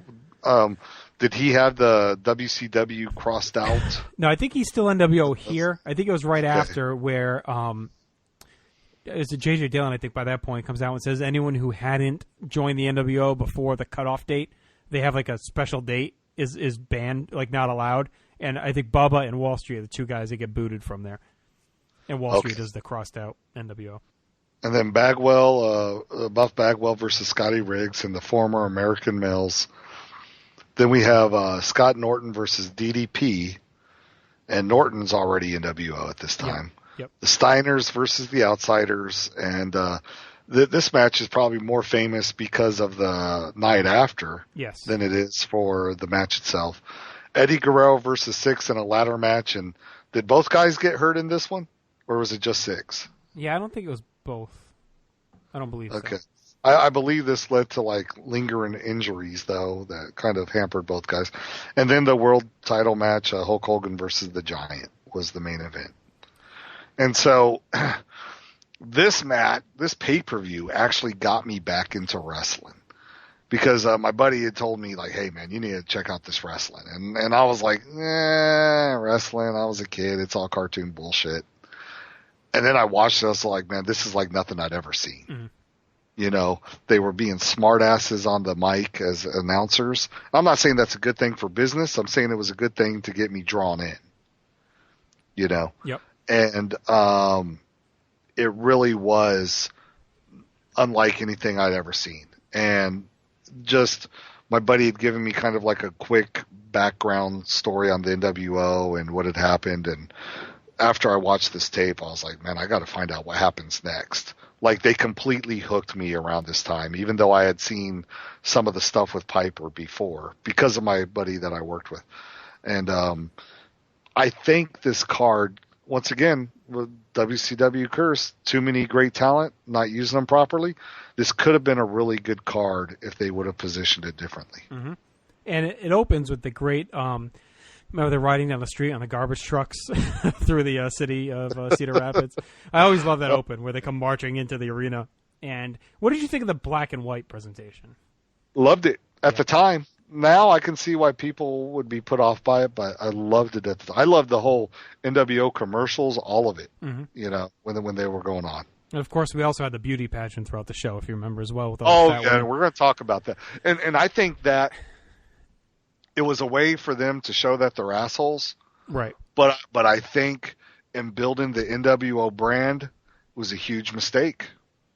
I think that they should have shown that NWO pulls hot tail better than WCW. Right. You know what I mean? Yep. I really do. I think that it was a huge mistake for them not to like legitimately have hot women in their contests. I get what they're doing and, you know, kind of weight shaming all these poor women and everything, but I really think it was a huge mistake. I think that they should have gone with like really hot chicks. And of course, DiBiase and Bischoff did commentary too, which ended up being kind of bland because the whole thing is so pro NWO, which is the point, but it wears a little thin after a while. Yeah, but it does, but not if it wears thin now because we know the whole story. Right, but at the time, I was, like I said, it's kind of like, it's like, you know, and I'm not going to spoil Star Wars, the new movie for anybody who hasn't seen it, you know, for the billion people who've already seen it, you know what I'm talking about. The first time I saw the new Star Wars, I couldn't really critique it right objectively because it was kind of like sensory overload. Yeah. Holy shit, this is new Star Wars that feels like Star Wars. Well, to me, this was wrestling that felt like no wrestling I'd ever seen before. Right. Yeah. 100%. So the flaws like that, like the horrible woman contest, the bad booking on parts of the show, didn't mean anything because the sensory overload and the balls that it took to do this show were completely unlike anything I'd ever seen. So one of the big issues, and I don't know if we can rebook it as January because I think it already started before January, is so I mentioned before, obviously I'm rewatching these Nitros and the pay-per-views, and I'm all through up to Fall Brawl 96. And in September of 96, we're just getting like a little bit of expansion of the NWO. Ted DiBiase had debuted, Giant turned, and then they do the fake Sting, and that's leading up to Fall Brawl. Now we jump ahead here, 3 months later?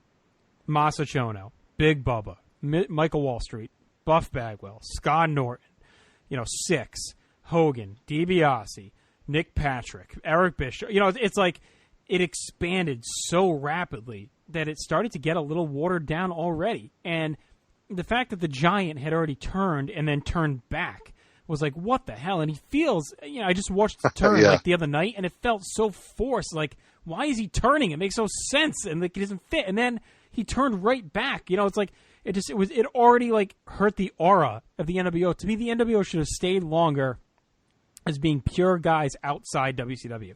Like Giant had no reason to be part of that group the way it was constructed. Or Scott Norton.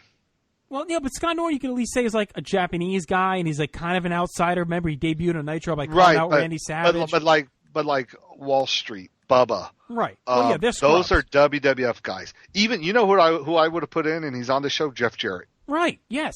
I would have put Jeff Jarrett. And that was the tease. That was the tease too for a while with them. But it shouldn't have been guys that were jumping ship already from WCW, like Bagwell. And it turns Bagwell around. Like it's big for him. It just didn't have to happen so soon. It's like we're months in, and you already have the Giant jumping. And it makes no sense. He's a homegrown WCW guy. Like he should have just stayed Team WCW. It made zero sense. Eventually you turn Savage. Okay, that makes sense. He's another WWF guy. Like, those are the type of guys that should have been joining. And you look at it here, it goes so watered down so quickly. And sure, it allows him to have a pay-per-view, but on the flip side, it's like this group was so elite just 4 months ago, and now you have guys like freaking VK Wall Street on, in the group. It just made it feel so blah already. Well, let's do this, JR. Who would you have in the NWO? Because we got to fill out a card. Right. And let's just say, like, is Muda already in? Because if Chono's in, Muda's in, right? Like him Yeah, and... I think they joined together, yeah. Okay. So let's say Muda's part of the group, right? Yeah. So if we're going to let Norton come in, we're going to let Muda and Chono be part, right? Yeah. Okay. So let's kind of rebook this card, right? First of all, I wouldn't have had the Steiners versus the Outsiders, even though it had the memorable angle. And for people who don't know what I'm talking about, the Outsiders lose the titles here to the Steiners, and was it Pee Wee was the referee? Yes. Right? Yep. Pee Wee Anderson, was that the guy's name? Yep. Pee Wee Anderson counts the 3 count, awards the belts to the Steiners. The next night, Pee Wee Anderson is forced to give the belts back to the Outsiders, saying that it wasn't a valid pin count. And then on top of that, didn't they like fire Pee Wee or whatever? And he was like, my family and my that kid. was the next night where Bischoff fired him. Yeah, he had the family Right. kids, and then he brings the kids out and they're laughing at him. And then it was right after that too. They did the thing where the Outsiders drove the Steiners off the road. Remember that whole thing where they ran them off the road in the car? Right. Yeah, that was later. Yeah. Yeah, but, it was like February. It was right after this. Was when they drove Steiner when he was forced to do the handicap match? Yeah, pretty sure when they drove him off the road is. I thought that was more spring, but it's fine. You could be right. You may be right. It's in there. Okay. So anyway, so that happens. You know what I'm going to do for this? I'm going to put the Steiners against Muto and Chono. Okay. Because I'm not just thinking like, storylines. I'm thinking good matches. I want to make this better card. And at least, the Steiners have a history of performing well, and let them do kind of that New Japan style big bomb match. February 17th was the car flipping over. Okay. So that's what I'm going to do. I mean, do you have a problem with that? No. Because Chono and Muta never did anything of note there. But if you give the Steiners, Muta and Chono on a pay-per-view, maybe they can relive some of that like magic of like the Steiners just killing Japanese dudes, that we got back in 91, 92. I think both years, yeah. Yeah. Right. And so that's what I would do. One of the things I think that they did right for this show, and I want to get your opinion on this, was trying to recruit DDP. Yes, DDP was not an outsider or was not a WWF guy, but the fact that he was a WCW guy who never went NWO in the career makes it bigger at the time. But I thought it really helped elevate DDP as a character at that time, because at the time I thought the guy was a joke. Well, and they did a good job. It wasn't until he was able to keep throwing the diamond cutter and running through the fans and becoming like the people's champion before The Rock was the people's champion. Like, I thought they really made this guy who's really kind of hokey at heart, even in his like real life. They really did kind of a great job of making him feel important.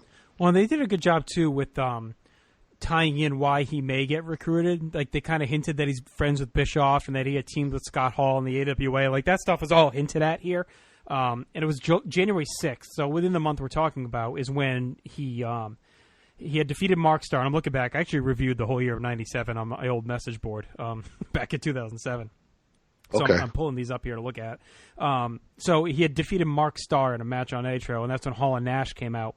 And they shake his hand, and they pretend they're going to team up. They pull out the shirt, and then Page diamond cuts Hall, and then ducks, and Nash goes flying over the top to the floor, and then he runs off through the crowd. And, like, Bischoff says he's enemy number one, and and they're trying to harken back to that Vegas connection, right? When it was the Diamond Stud, the DDP, and then Vinny Vegas, right? Yeah, so they tie all that together, and that's why they think it's obvious that Page is going to join, no problem, and they're buddies. And so then that's like such a big moment. That's Page's elevation to a main event act from a mid-card guy, and it was a great moment on that Nitro.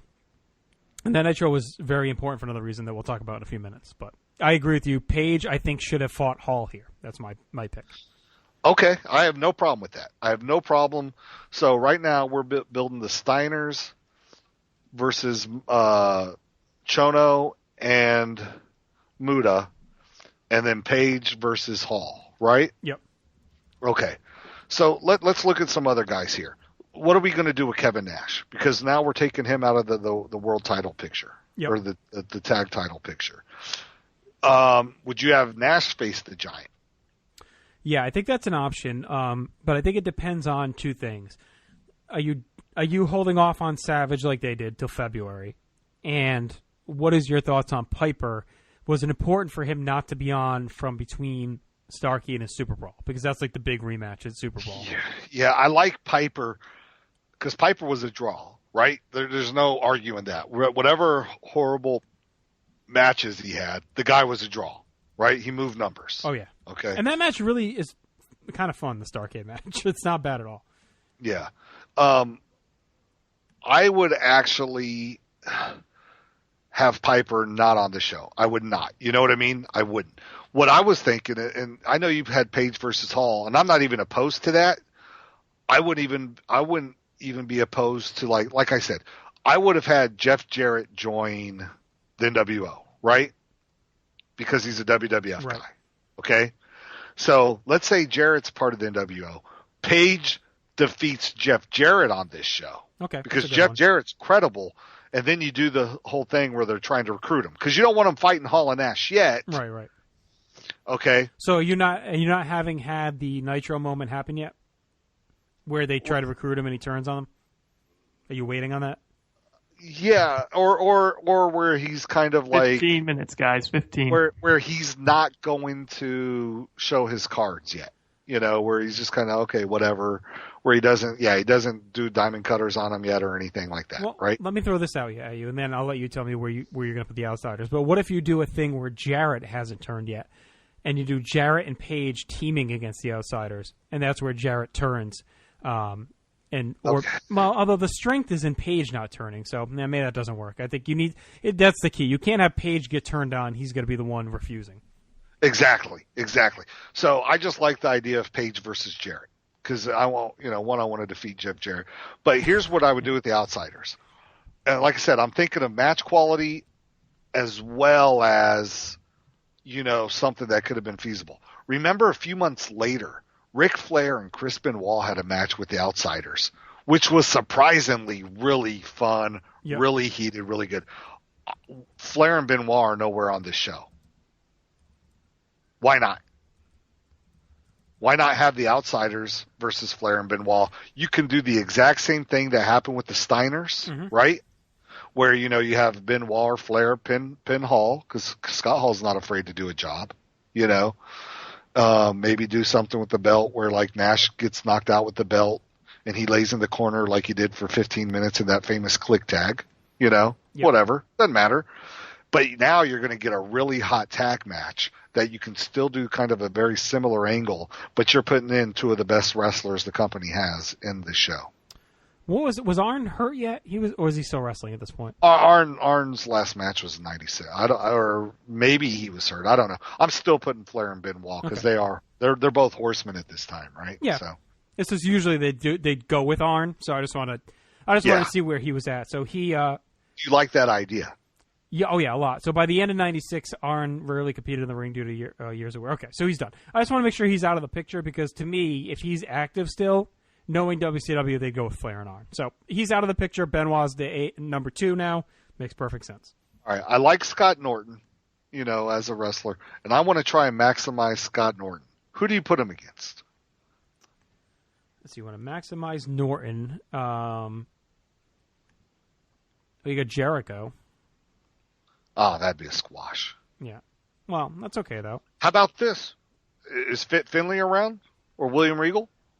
Regal's around. Yeah, Regal's around. Finley, I don't think he was full time yet. He had been in and out in '96, but I don't think he's on the roster yet. Okay, I'd actually kind of like to see Scott Norton versus William Regal, but they're both heels. But I mean, Regal's a heel, but I mean, it's NWO versus WCW, right? I mean, yeah. I mean, if we're in a vacuum, I think that's great. I don't know if they'd go with that. You know what I mean? Sure. Well, I mean, they're not going to go with any of this because they didn't do it. But that's even something. I think the other stuff we're talking about, I could maybe see, but like I don't see them putting Regal in that spot on this card. Okay. So, well, a month later, he's jobbing to Prince Iukea for the TV title. But I want Regal on the card. Where do you put him? It's tough because he was such a bred heel. And if you look at the guys they use here, they don't really use any of those guys on the WCW side because they didn't want to make sure that the WCW guys are getting cheered. So I think you risk if you put Regal in a match here, unless he had turned face leading up to it. But if you're just picking William Regal out of where he was at the time, I don't think he fits.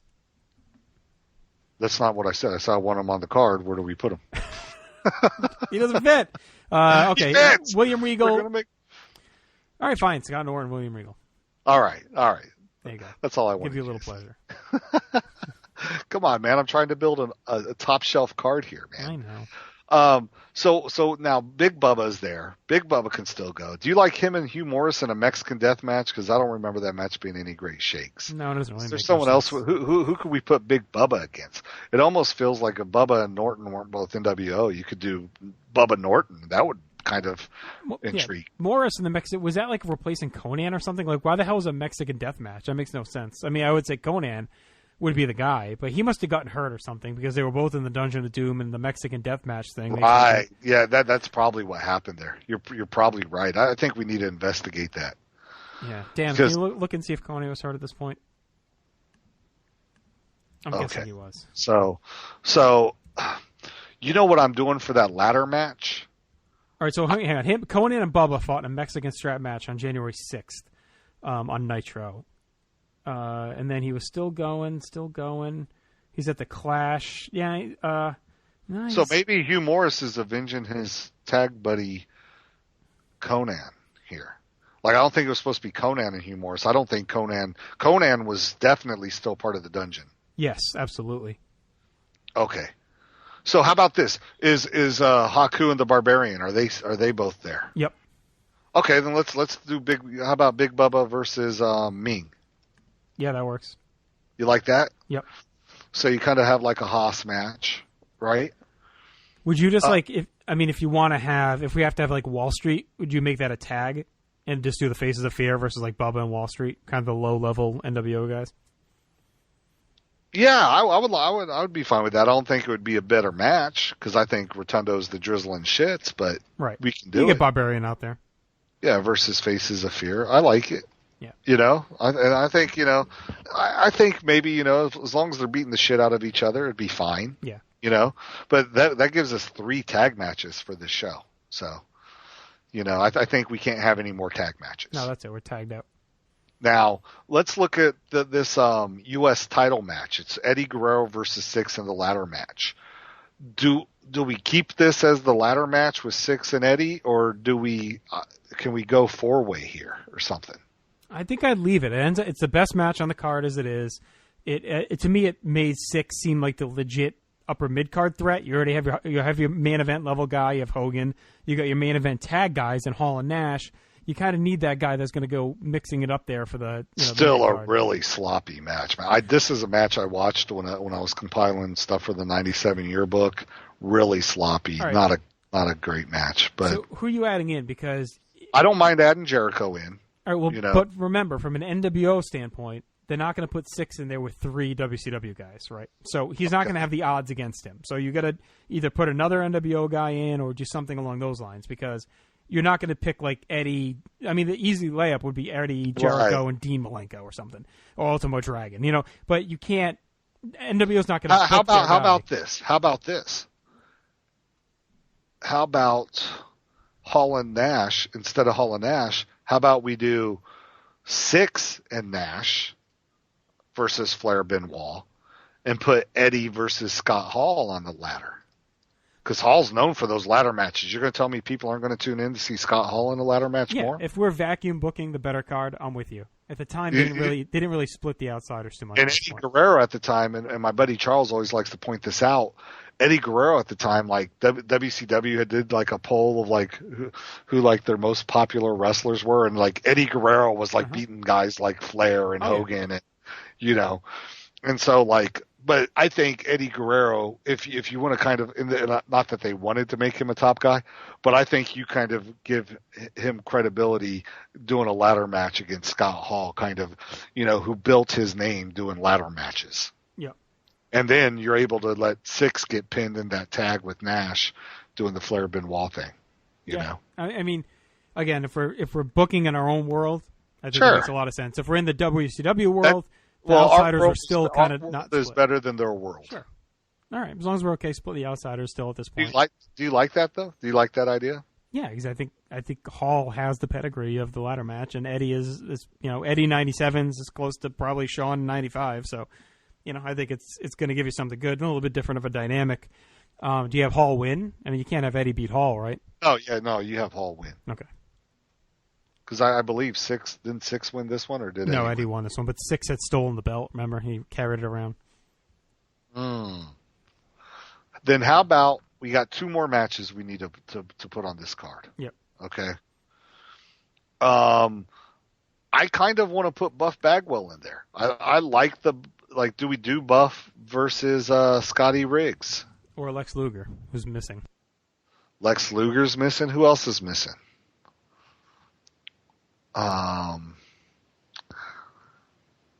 Dean Malenko's missing. Yeah, you could, Mongo from a Horseman standpoint. Yeah, but still, he's one of the bigger names. But I'm not putting Mongo on my. Come on, baby. I'm not putting him on my dream card. Him and his crazy little dog. The dog's dead. It's like Basil. Man. Well, Luger. 5 minutes, guys. 5 minutes. Not having Luger's weird. But all right, since we got 5 minutes, can we let's jump ahead and talk like main event? Maybe these other guys slot in. We need the Giant there because you know what I would rather see. I'd rather see Hulk Hogan versus Lex Luger. Yeah, but I feel like they can't blow that bullet yet. Like to me, that's a big match, and they're saving it. Like I don't want to blow it here because Hogan's moving right back onto Piper. Savage is coming in. It's like I feel like Savage Luger, in the stands with Sting at this time. Yes, yeah, and then a Super Bowl is when he turns. So you can't book Savage, you can't book Sting in this, right? And Piper you're saving for Super Bowl. Piper you're saving. So you're tough. It's Hogan and Giant had the natural issue. Like I said, it was stupid that they had Giant turn and turn, and it was that January 6th night that I referenced before. DDP was the night of the Robin Hood match. Now you remember that whole deal?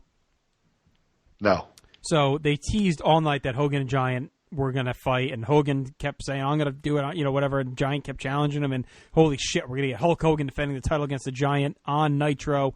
Stay tuned, end of the show, main event. So they come out, we got to go for the premiere of Robin Hood on TNT, and they kept cutting into Robin Hood with bits of the match. I do remember that. They made it seem like the match was going on for like 40 minutes, like throughout Robin Hood. If you look on, back on Classics on Demand, as well as I think the network now, when you watch it, they have the whole match, and it's not good. And the NWO interferes, but it's it's absurd. They make it like Giant's been beating on Hogan for like a half hour when they keep cutting into these commercials of Robin Hood. It was really, really weird and confusing, but that was like a big thing because Giant Hogan was built out well throughout the night, and there was a lot of hype for it. And I feel like if they had not interacted really, and if Giant hadn't turned and turned back, I think the match here is okay as the natural rematch from Hog Wild. Okay, yeah, that's fine. We'll keep Hogan versus Giant. I mean, the match sucks. Don't get me wrong. Yeah. So now we need one more match to kind of fill out this mid card. Yeah, I think I let Luger get a win over like Bagwell or something. Okay, so Luger versus Bagwell. Yeah. And I think Luger gets like some revenge on Nick Patrick because Patrick had, screwed him and Sting a couple times. Which forces Pee Wee Anderson to come in to ref the tag match. And then he gets fired. Okay, so how does this card sound to you? We open up with Steiners versus Chono and Muta, kind of do that hot New Japan tag, right? Then after that, we keep the New Japan theme rolling with Scott Norton versus William Regal. Okay. Then you do Bubba and Wall Street versus Faces of Fear. DDP versus Jeff Jarrett. Lex Luger versus Buff Bagwell. Six and Nash versus Flair and Benoit. Eddie Guerrero versus Scott Hall in a ladder match. And then Hulk Hogan versus The Giant as your main event. Yep, I like it. I mean, it's clearly better than this. And then you have your hot women in your match. You have to, man. I thought they should have done like the hot NWO chicks. Do you stick with Bischoff? I know they're going for the ironic haha, but they do. Do you stick with Bischoff and DiBiase? Yes. Only because it's an NWO show. Right. You know what I mean? It's the NWO show. And like I said at the time, I wasn't thinking, man, this is running thin. I was thinking, this is so surreal watching this crazy thing. So I think I'd throw in like some kind of stip for Luger where like they would do it later where he wins the 4-way and that's how he gets his title match. Remember it was like him, Giant, and Harlem Heat, and Giant lets him win the match to get the title stuff. Yeah, we didn't even put the Harlem Heat in here. Yeah, that's okay. No? So maybe you do something with Luger here. No, I get that, but I mean we could have done Booker T versus Buff Bagwell as like 1 minute to go. I like Luger because I think what you do is you make Luger Luger buff with the title shot stipulation, and that's why they fire Pee Wee because it has to be some kind of title or something involved to make them so mad. So if Luger beats Buff, he gets a title match with Hogan at some point in the future. And great idea. Pee Wee, yeah, great idea. That's how you do it. And they're like, "Come on, brother, Buff Bagwell, brother, we're trusting you, brother." Right, this is your chance to shine. I like that. I think we do that. And if Buff wins, he gets a night with the winner of the pageant. There you go. Yes, or Luger's wife for a month. So there you go. Future Totally Buff or whatever their name was later on. No, I think it's a good card. It's an interesting month, and we didn't really get into the whole month, but you had the Savage stuff with Sting, like you said. Nitro was a big deal. Obviously, the Robin Hood Master DDP thing.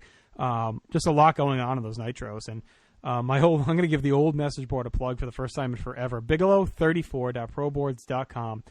I, about probably 6 years ago, reviewed every Nitro from 97, so you can go back and relive those if you want to see my thoughts on the grades.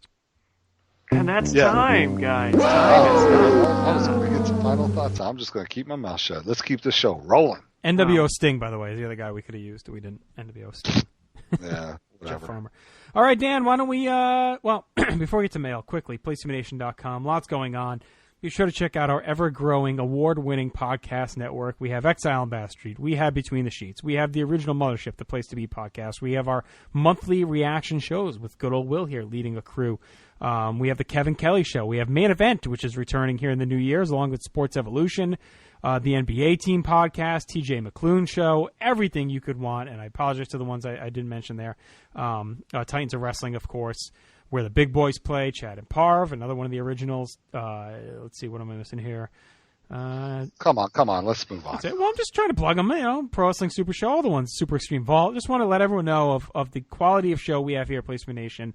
Be sure to visit us each and every day. We have great material, ongoing series, one-off articles, pay-per-view previews, Raw recaps, everything you could want. Facebook.com/Place2BNation, Twitter, Place2BNation. And remember to click that Amazon link. Even though Christmas is over, we all know you're still out there shopping. Click the link on the side of the page before you go to Amazon, and it kicks back some cash over to us. So, with that said, Dan McGinn, what do you say we do 7 minutes of mail beginning right about now? We're going to the party. We're going to the game. We're going to the disco. We're going to cruise out, man. We're stealing people's mail. Stealing people's mail. You've got mail.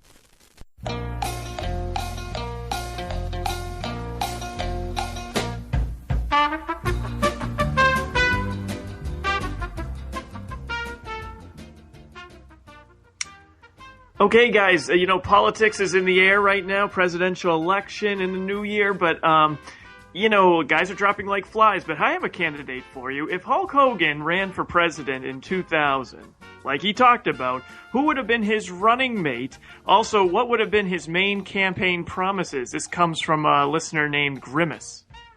We all know Grimace is Stephen Graham.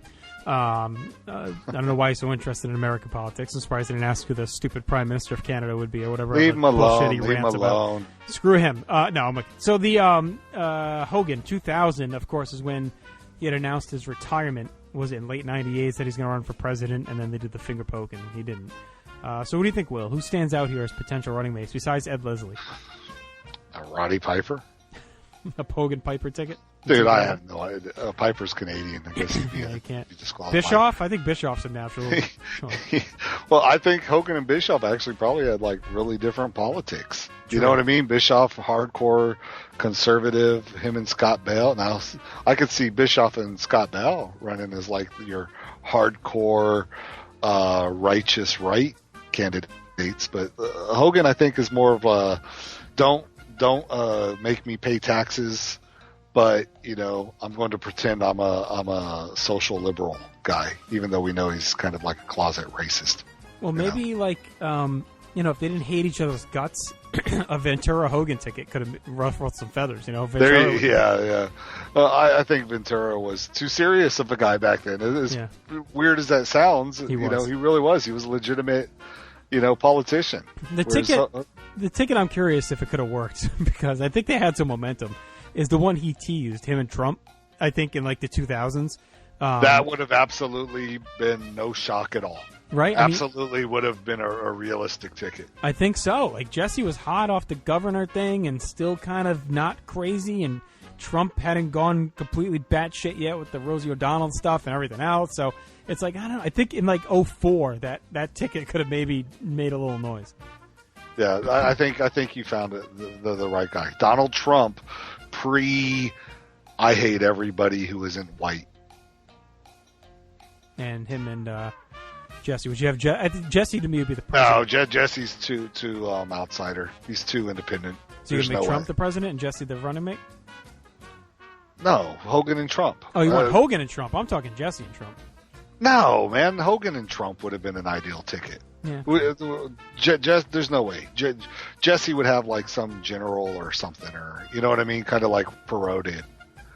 You know what I mean? You remember when Perot had like that admiral or something in the sky? That guy who fell asleep during the debates?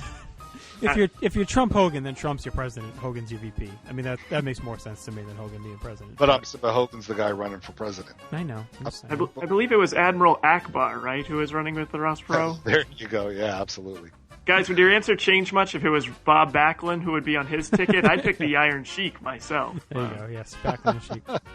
Arnold Scarlett will be the one falling asleep at the podium. Yeah, I have no idea.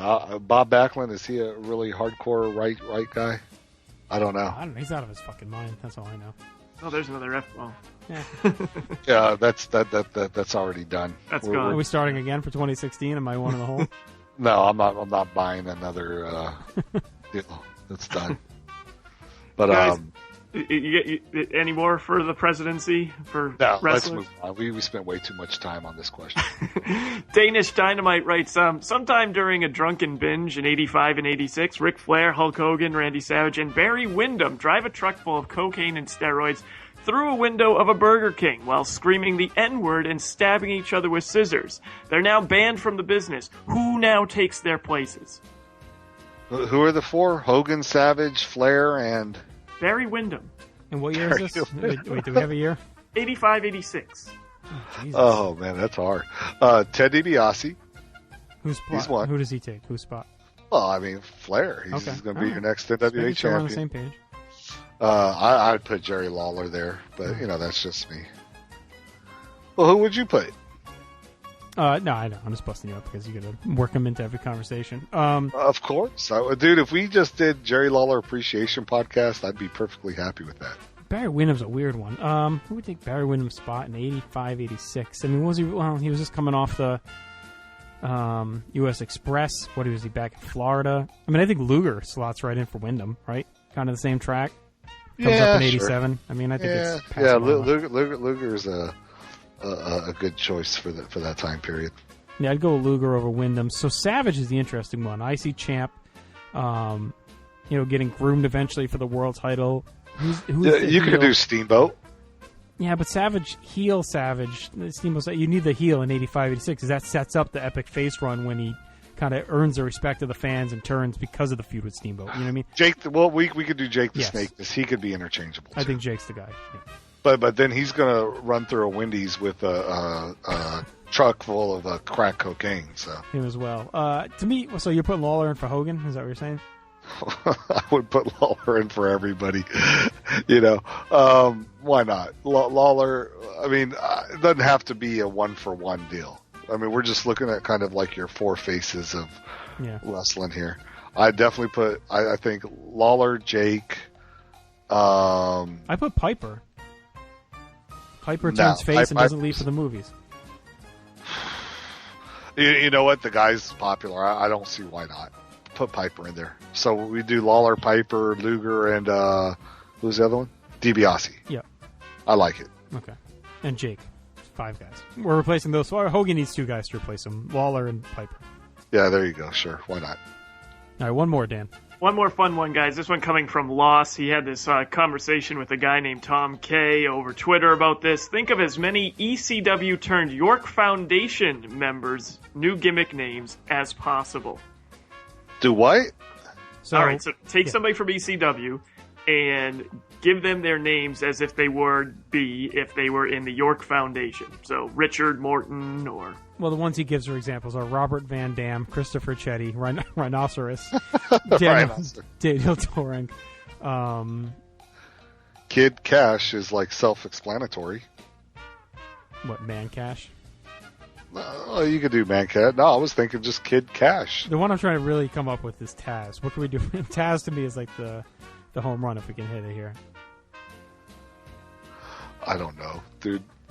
I'm not good with word games. Probably like Zach, like Tazzery. I'm trying to think like Sandman. What's Sandman's name? Hack, right?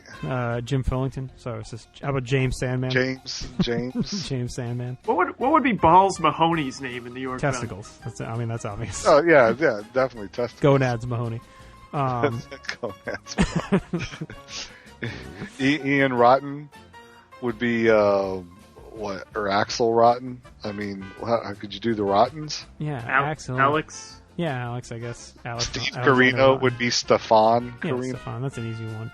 I know, dude. I'm a Raven. Raven Simone.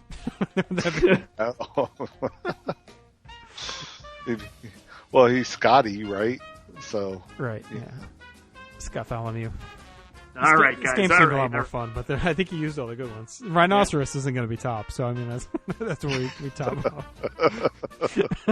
All right, guys. Time's up on this one. Boy. All right, another fun episode in the books, guys. Thank you, as always, for joining us. And thanks, everyone, for listening and all your great feedback. We appreciate it. Whether you love or hate Ronnie Garvin, we appreciate you taking the time to check in and give us that feedback here at the Dangerous Alliance Wrestling Podcast. Be sure to come back every 2 weeks. We're here for you, usually on a Wednesday night, sometimes a different night, but usually every 2 weeks you can find us, PlaceToBeNation.com. So, for Dan McGinn, or I should say for Daniel McGinn, for good old William from Texas, I am good old Justinius, and we are out of here. We'll be back in 2 weeks. Everyone take care. And all I can breathe is your light. And sooner or later it's over. I just don't want to miss you tonight. And I don't want the world to see me, 'cause I don't think that they'd understand. When everything's made to be broken, I just want you to know who I am.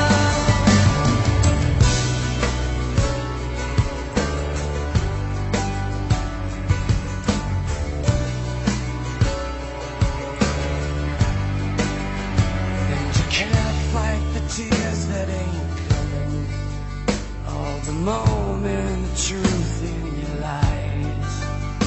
When everything feels like the movies, yeah, you bleed just to know you're alive.